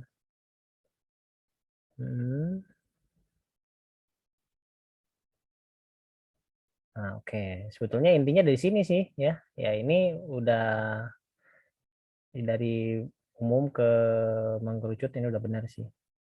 Oke. Jadi ini data, intinya di sini. Jadi oleh karena itu dibutuhkan sistem yang dibutuhkan aplikasi ya, dibutuhkan aplikasi yang dapat memudahkan pegawai karena sistem dan aplikasi itu dua hal yang berbeda sebetulnya ya. Tapi kadang-kadang orang menyamakan bahwa sistem itu identiknya dengan aplikasi, padahal bukan. Jadi sistem itu bisa terdiri dari aplikasi dan prosedur-prosedur sebetulnya. Tapi kalau aplikasi ya jelas aplikasi. Oke, rumusannya bagaimana merancang, membangunnya kapan? Merancang aja kalau ini ya. Nah, jadi bagaimana merancang dan membangun di sini jangan lupa merancang dan membangun sebuah aplikasi. Tapi ini sudah betul, arahnya sudah betul. Tinggal tambahkan membangunnya aja. Batasan masalah, aplikasi mobile oke, admin oke. Metode pengembangannya sudah oke nih, bagus nih. Perancangannya mungkin UML. Nah, ini udah benar, udah lengkap ya. Nah, tinggal ditambahkan lebih rinci lagi si aplikasi mobile ini mau dibuatnya pakai apa? Apakah mau pakai Android Studio gitu ya atau mau pakai tadi tuh Flutter ya. Nah, itu dijelaskan juga di sini. Lalu ini waterfall juga sudah. Oke. Waterfall 2015 oleh Pressman. Sebetulnya tidak kayak ya nggak usah ditulis ini ya. Ini karena nanti hubungannya sama daftar pustaka. Cukup menggunakan model waterfall gitu aja. Oke, alasannya apa?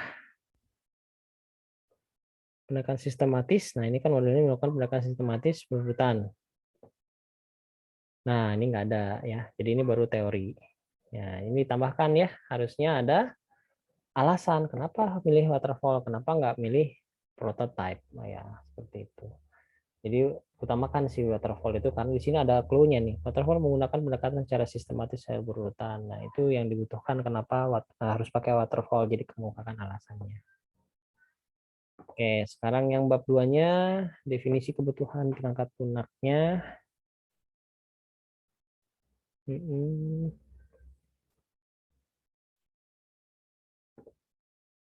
Terhadap kebutuhan user dari sistem. Kebutuhan usernya dapat mengelola user dan logout. Loginnya mana? Desa pengaduan dan logout. Enggak. Kalau ada kata-kata logout kayak gini, ini berarti sudah masuknya ke fitur ya, sudah masuknya ke fitur. Jadi lebih ke kenapa sih harus bikin aplikasi ini gitu ya. Nah, itu. Jadi supaya apa gitu user ini aplikasi ini dibuat itu alasannya apa. Jadi mirip seperti latar belakang tapi lebih ke kebutuhan si penggunanya. Jadi pengguna tuh kayak yang memesannya lah ya. Gimana ya, saya susah juga sih ngedefinisikan bahasa Inggris ke bahasa Indonesia karena sebetulnya ini subbabnya namanya adalah user requirement. Nah, gitu ya, user requirement. User requirement itu si user di sini adalah si yang memesan aplikasinya. Jadi versi dari usernya itu si aplikasi itu mau buat apa gitu. Nah, itu yang dijelaskan. Kalau ini lebih ke fiturnya ya, lebih ke fiturnya. Kalau fiturnya itu nanti ada di kebutuhan fungsional sebetulnya gitu. Nah, ini kan, ini fitur gitu. Nah, ininya prosesor, hardware, oke. Lalu Android-nya belum ya. Android-nya belum ditambahkan di sini. Tambahkan si Android-nya berapa versi berapa, terus perlu RAM berapa, perlu penyimpanan berapa, itu dijelaskan.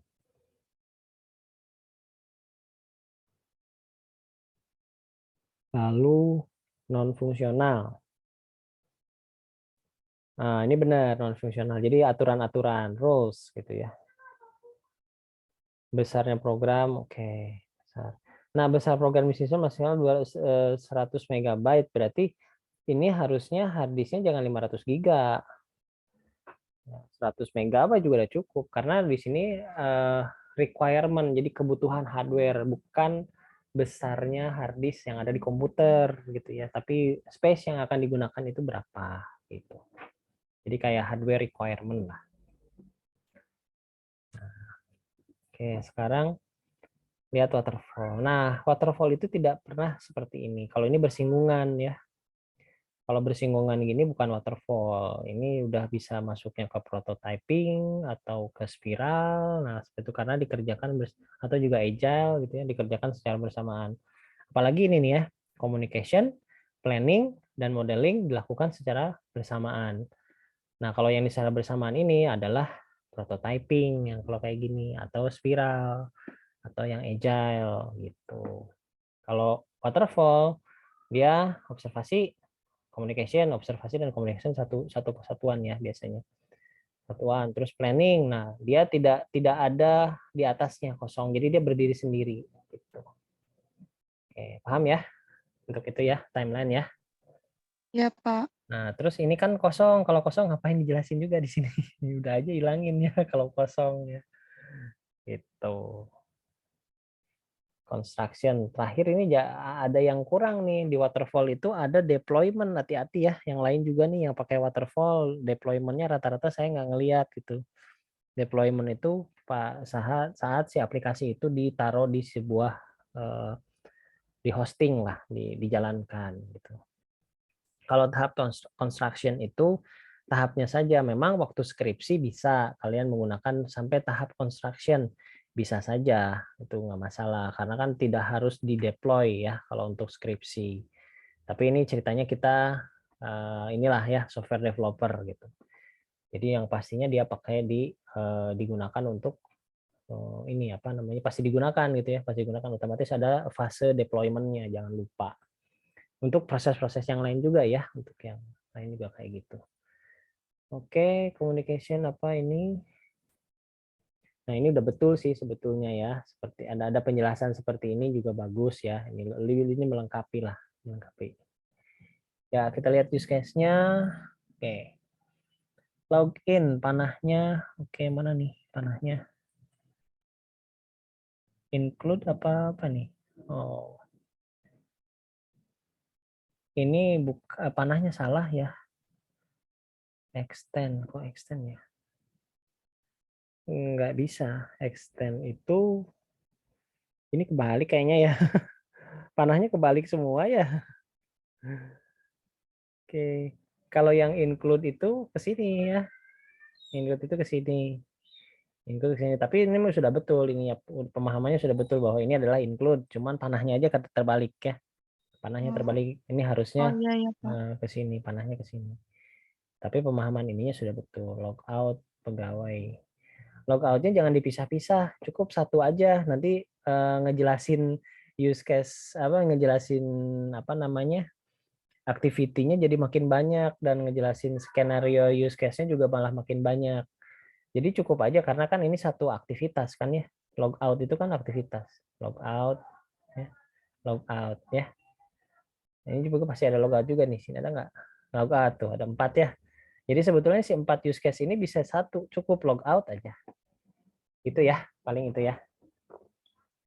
Jadi Iya, lebih sederhana gitu, lebih sederhana sih ininya nanti use case-nya.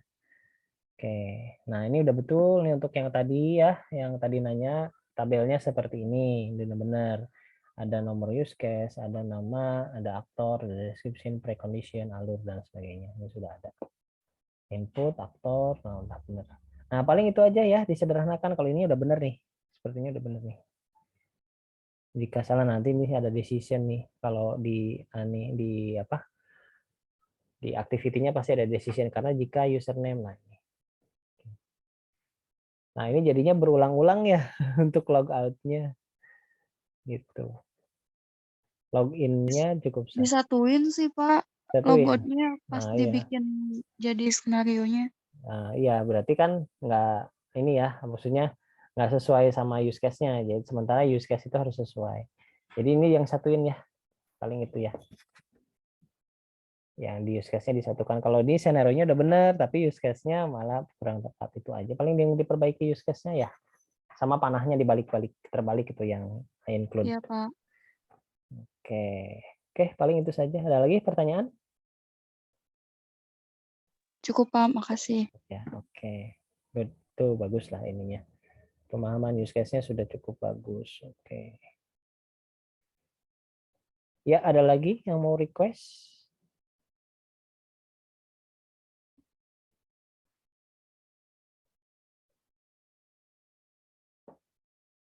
Ya, kalau tidak ada, ini satu lagi lah ya. Kita kan sampai 8:30 ya. Satu lagi aja deh. Satu lagi mungkin siapa nih? Ini masih agak banyak sih. 1, 2, 1, 1, 2, 3. 1, 2, 3. Ya, Cindy Fatika sama Dea ada?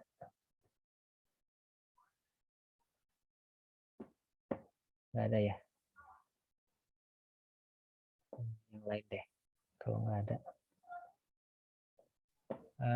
Farid sama Rahmat ada nggak? Farid Ahmad untuk kelompok 11 perhotelan. Hadir nggak? Online nggak? Hadir, Pak. Online. Oke, saya bahas ya. Ini yang terakhir lah. Yang terakhir kita bahas yang kelompok 11. Saya cek dulu yang Farid.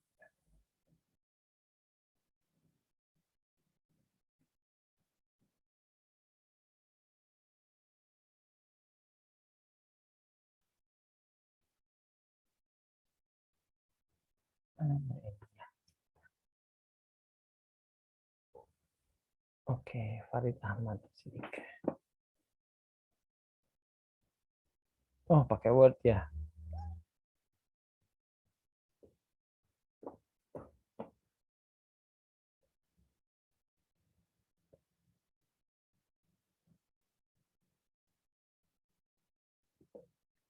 Masih loading sebentar.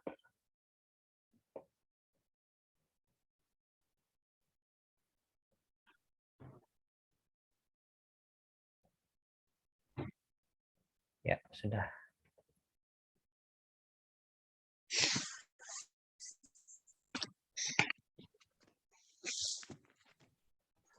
Ya, oke, sudah terlihat ya, sudah tampil. Ya, bagus. Di sini sudah sistem informasi perhotelan berbasis web. Ya, udah benar di mana? Ini nggak usah disebutin situsinya ya, nggak perlu sistem informasi perhotelan ya, cukup aja ini ya, sistem informasi perhotelan. Tapi di sini sistem informasinya ganti dengan rancang bangun ya, rancang bangun aplikasi, gitu ya, rancang bangun aplikasi perhotelan berbasis web. Nah, tapi di sini ada mobile apps juga. Gimana nih? Bingung saya. Maksudnya gimana nih? Ada webnya, ada aplikasinya. Ke web. Jadi web apa mobile?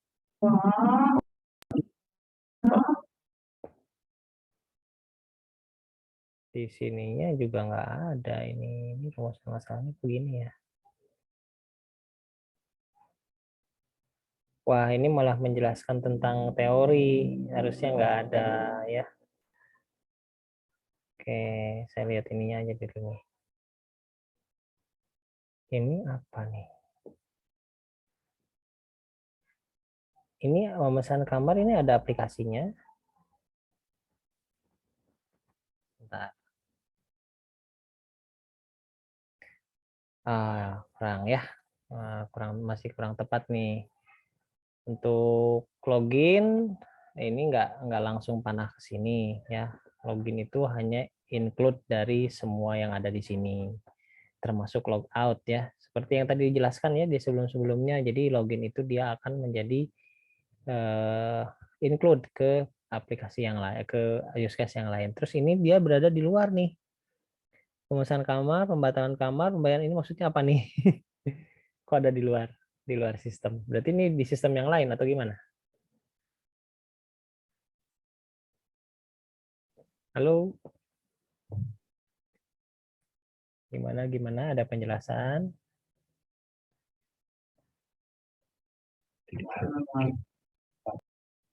Ya, gimana?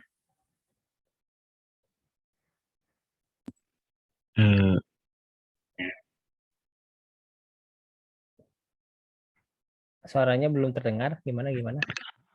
Halo, tes. Ya, oke. Ada. Yang itu diinin sama Rahmat. Mungkin Rahmatnya ada. Terus mana Rahmatnya? Ya kalau mau dibikin sama Rahmat pun juga harus tahu dong. Iya, Pak. Enggak, maksudnya bagi 2, Pak. Ya, walaupun dibagi 2, tapi tetap harus menguasai dua-duanya gitu. Ya, Siap, Pak. nggak bisa kayak gitu. Itu nanti ininya jadi masing-masing ya. Ininya penguasaannya. Nanti pas waktu ditanya nggak bisa jawab ya, nggak gitu kan harusnya. Siap, Pak. Sekarang ini kita dari awal ya. Latar belakang. Ini latar belakangnya minim banget. Nggak ada penjelasan secara detail seperti yang sebelum yang lainnya gitu. Harusnya dijelaskan dulu gitu latar belakang, karena ini seperti membuat nanti latihan membuat kerja praktek ya. Jadi masih kurang ini. Rumusan masalah.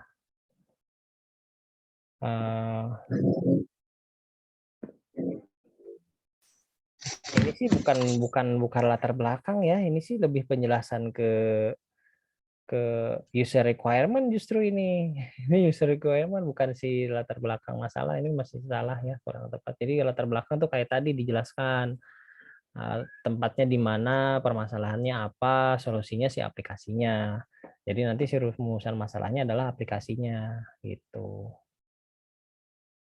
Website perhotelan dapat dibangun dengan, aduh ini masih kurang ini ya, masih kurang nggak sinkron gitu. Ini ada webnya, ada apa namanya mobilenya. Jadi kalau bisa diperbaiki bener-bener ya, bener-bener diperbaiki, jangan selewat-selewat bikinnya. Ini terkesannya asal bikinnya ini. Ya, asal ngumpulin, jangan kayak gitu. Coba lebih serius buatnya. Kalau serius saya yakin hasilnya nggak gini. Banyak teman-teman yang lain hasilnya lebih bagus ya. Batasan masalah pun harusnya dibuat rinci. Apa aja nih masalahnya. Metodenya apa? Prototype.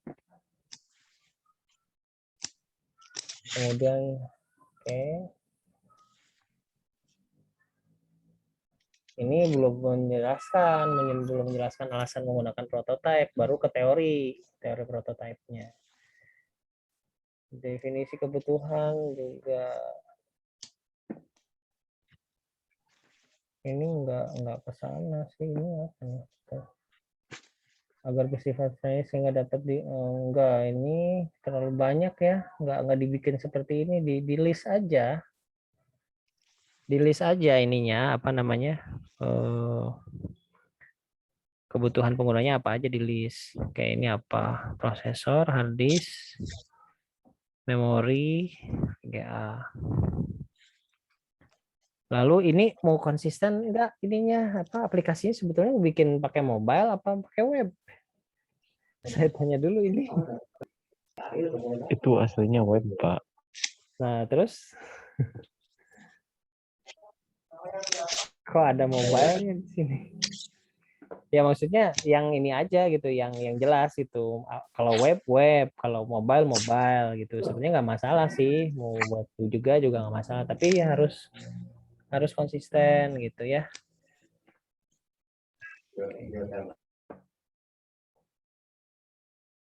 Ya oke. Ya aja paling. Terus apa nih kebutuhan fungsional?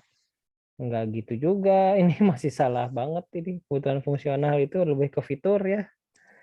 Itu ya ini nggak paham nih berarti bikinnya. PHP ini nggak perlu, ini teori-teori tidak perlu karena saya tidak minta teori ya, nggak perlu teori-teori. Itu nanti kalau nanti di kerja praktek atau di skripsi baru ada teori di bab 2 landasan masalah apa landasan teori. Kebutuhan non fungsional apa? Justru nggak ada, nggak jelas di sini. Timeline-nya prototyping. Perancangan prototipe, perancangan database. Uji coba. Terus prototype itu kan ada fase 1, fase 2-nya kan? Ini baru satu fase nih. Fase 2-nya sebelah mana? Harusnya ada lebih jelas lagi. Masih kurang tepat.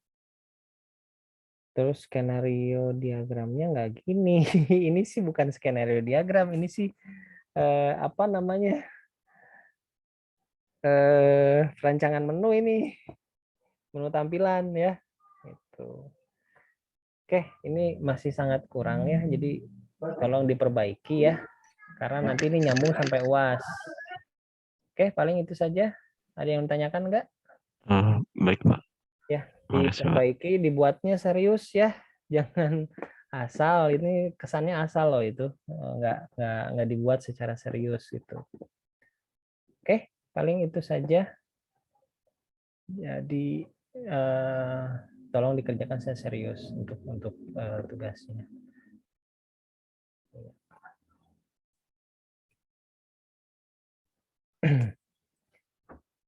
Ya, paling itu saja ya. Waktu kita juga sudah mau habis. Ada pertanyaan lagi? Pak mau nanya Pak. Boleh, silakan. Dari siapa ini? Tegar. Oke. Apa sih Pak perbedaannya metode RAD dengan metode Scrum itu kan kedua metode itu kan istilahnya untuk mengefisienkan waktu pengerjaan sebuah program tersebut gitu Pak. Apa sih yang membedakannya gitu Pak? Kalau Scrum sama RAD itu sebenarnya mirip sih ya. Kalau RAD itu kan rapid ya. Yang rapid application development. Sebetulnya gimana ya? Agile atau si apa? Scrum gitu ya. Scrum itu bagian dari RAD gitu loh. Jadi RAD itu lebih scope-nya lebih luas. Gitu. Salah satunya adalah si Scrum-nya gitu. Jadi Scrum itu ada salah satu langkah yang berbeda dengan yang kemarin ada salah satu yang saya jelaskan ya. Ya itu aja sih bedanya, tapi intinya sih lebih ke kecepatan, lebih ke apa prototipe-nya tuh sudah ada, lebih mirip ke framework lah ya. Framework-nya tuh sudah ada gitu. Terus kolaborasi dari antara si developer dan si kliennya juga lebih intens gitu. Nah, lebih menitik beratkan kepada kecepatan dalam proses pembuatan si aplikasinya, sebetulnya ke sana sih. Itu sih ya. Jadi si RAD itu sebetulnya lebih luas dibandingkan jadi kayak apa ya gimana saya ngasih taunya ya. Si Scrum itu adalah salah satu bentuk dari RAD aja. Nah, kayak gitu. Salah satu bentuk dari RAD gitu. Jadi masih berkesinambungan gitu ya Pak ya? Masih satu tipe. Jadi kayak mirip-mirip prototyping dan spiral. Itu kan mirip ya. Prototyping dan spiral kan mirip gitu. Tapi ada bedanya kan gitu. Ada bedanya. Kalau prototyping dia lebih ke sisi konsultasi dengan si penggunanya. Kalau si spiral itu lebih ke testingnya, lebih ke software testingnya kalau spiral. Nih kayak gitu. Kalau RAD sama-sama agile, sama-sama cepat gitu ya. Nah, cuman dia ada interaksi si Scrum itu lebih banyak sih interaksi antara si user sama si developernya, dan si developernya pun dalam timnya pun lebih dijelaskan lagi kan kalau di Scrum itu gitu. Jadi sehingga proses dari setiap divisi itu bisa terpantau dengan cepat sebetulnya kalau pakai Scrum gitu. Tapi mereka harus punya model dulu, harus punya referensi aplikasi yang sudah pernah dibuat. Jadi supaya bisa menggunakan metode Scrum itu kayak gitu. Jadi dia harus pernah mengalami dulu baru dia bisa melakukan kecepatan itu. Kalau belum pernah ngalamin, belum pernah ada referensi, ya sulit untuk pakai metode Scrum. Biasanya diawali dengan si waterfall dulu gitu. Seperti itu sih. Baik Pak, terima kasih Pak. Oke, ya. Ada lagi yang lain? Ya, oke. Kalau ini sebagian besar sebetulnya penjelasannya kayak tadi ya, yang saya udah jelasin dari judul, dari itu, ini juga berlaku untuk yang lain juga, yang nanti yang tadi belum dibahas juga nanti kurang lebih paling nanti perbaikan seperti itu. Tapi nanti kita lihat minggu depan kalau misalnya masih ada sisa waktu kosong juga nanti saya akan bahas lagi yang sisa yang belum terbahas ya. Ini ada beberapa, ini ada 1, 2, 3, 4, 5, 6, 7, ada 7 kelompok lagi yang belum dibahas ya. Tapi kita lihat nanti kalau minggu depan padat ya kita ini aja kita skip, tapi kalau enggak ya berarti bisa ada pembahasan. Oh ya, satu lagi, kita jadwalnya kan di hari Rabu ya. Sepertinya saya nggak akan bisa ngajar lagi di hari Rabu karena benar-benar padat di hari Rabu itu, ternyata banyak sekali rapat struktural. Nah, saya berniat untuk memindahkan si kuliahnya kira-kira di hari apa ya?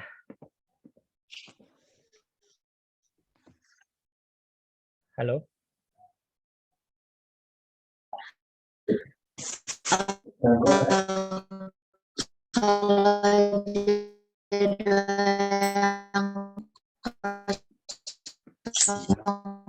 Malam Putus. hari Senin Hari Senin ya?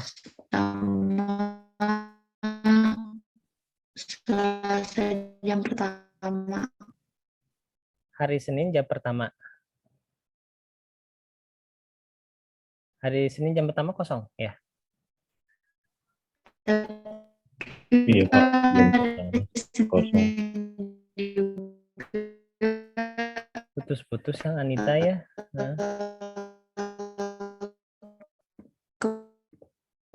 Kebanyakan ada yang ngambil kuliah mata kuliah yang di bawah.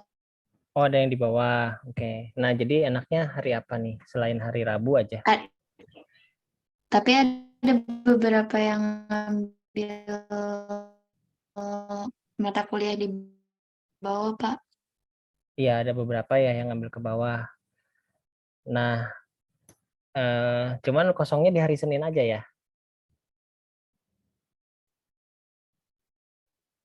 Selasa jam pertama kosong, Pak. Selasa jam pertama kosong, boleh tuh. Gimana kalau Selasa jam pertama? Jadi jam pertama berarti jam 6 ya? Sampai setengah 9 ya? Senin juga kosong, Pak. Senin juga kosong. Senin dan Selasa kosong ya. Cuman banyak yang ngambil ke bawah katanya kan kalau hari Senin tuh. Nah, kalau hari Selasa gimana? Iya, Pak, ya. Selasa aja, Pak, jam pertama. Selasa jam pertama ya? Iya, Oke. Pak. Ya, baik. Ya, Pak. sudah. Ya, gimana? Kan saya bukan home base malam C apa ya? Kan Ya. saya ngambil Pagi. saya kan semester 7. Ya. Ambil ke semester 5 kan sekarang.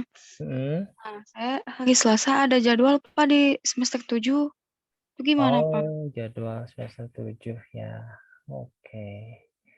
Tapi sebagian besar pada bisanya di hari Selasa ya. Iya, terus berarti saya bakal gak bisa masuk terus gitu, Pak. Soalnya kan emang jam pertama juga. Terus kadang juga mata kuliahnya dia tatap muka. Wah, kalau tatap muka ada repot dong ya. Kalau misalnya harus langsung ini.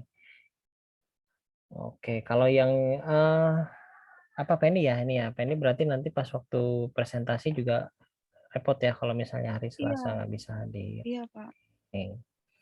Kalau yang paginya, oh nggak bisa ya karena biasanya malam ya. Saya malam, soalnya kan paginya kerja, Pak. Saya kerja ya, oke. Susah juga ya. Nah, kalau Senin yang lain ya pada ngambil ke bawah. Berapa orang yang ngambil ke bawah?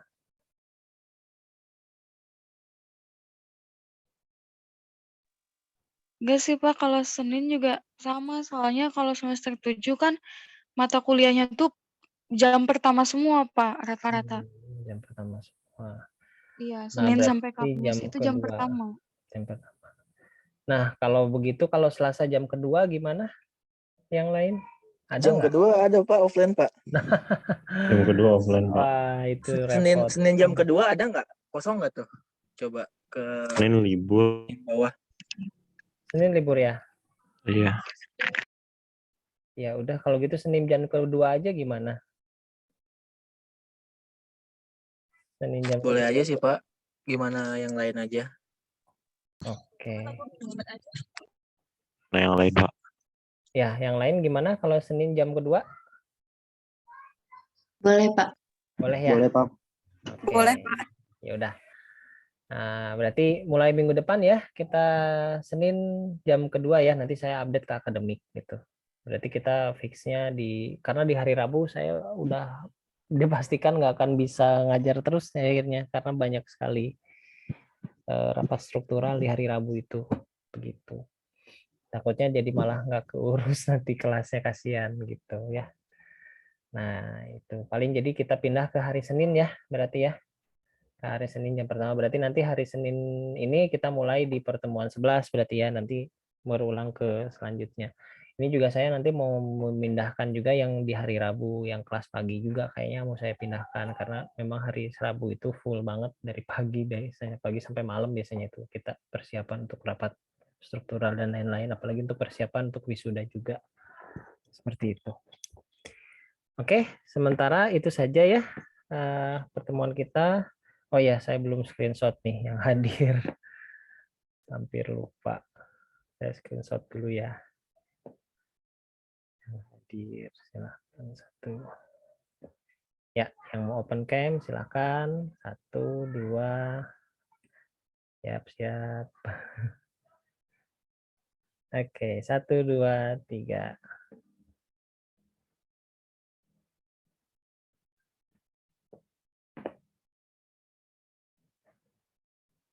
Ya, oke, 1 udah.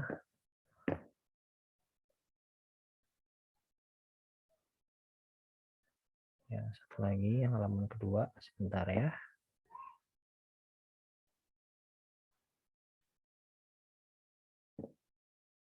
Halaman kedua, 1, 2, 3.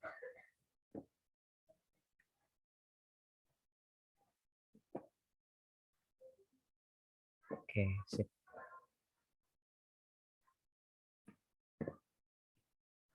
Baik, cukup ya pertemuan malam hari ini.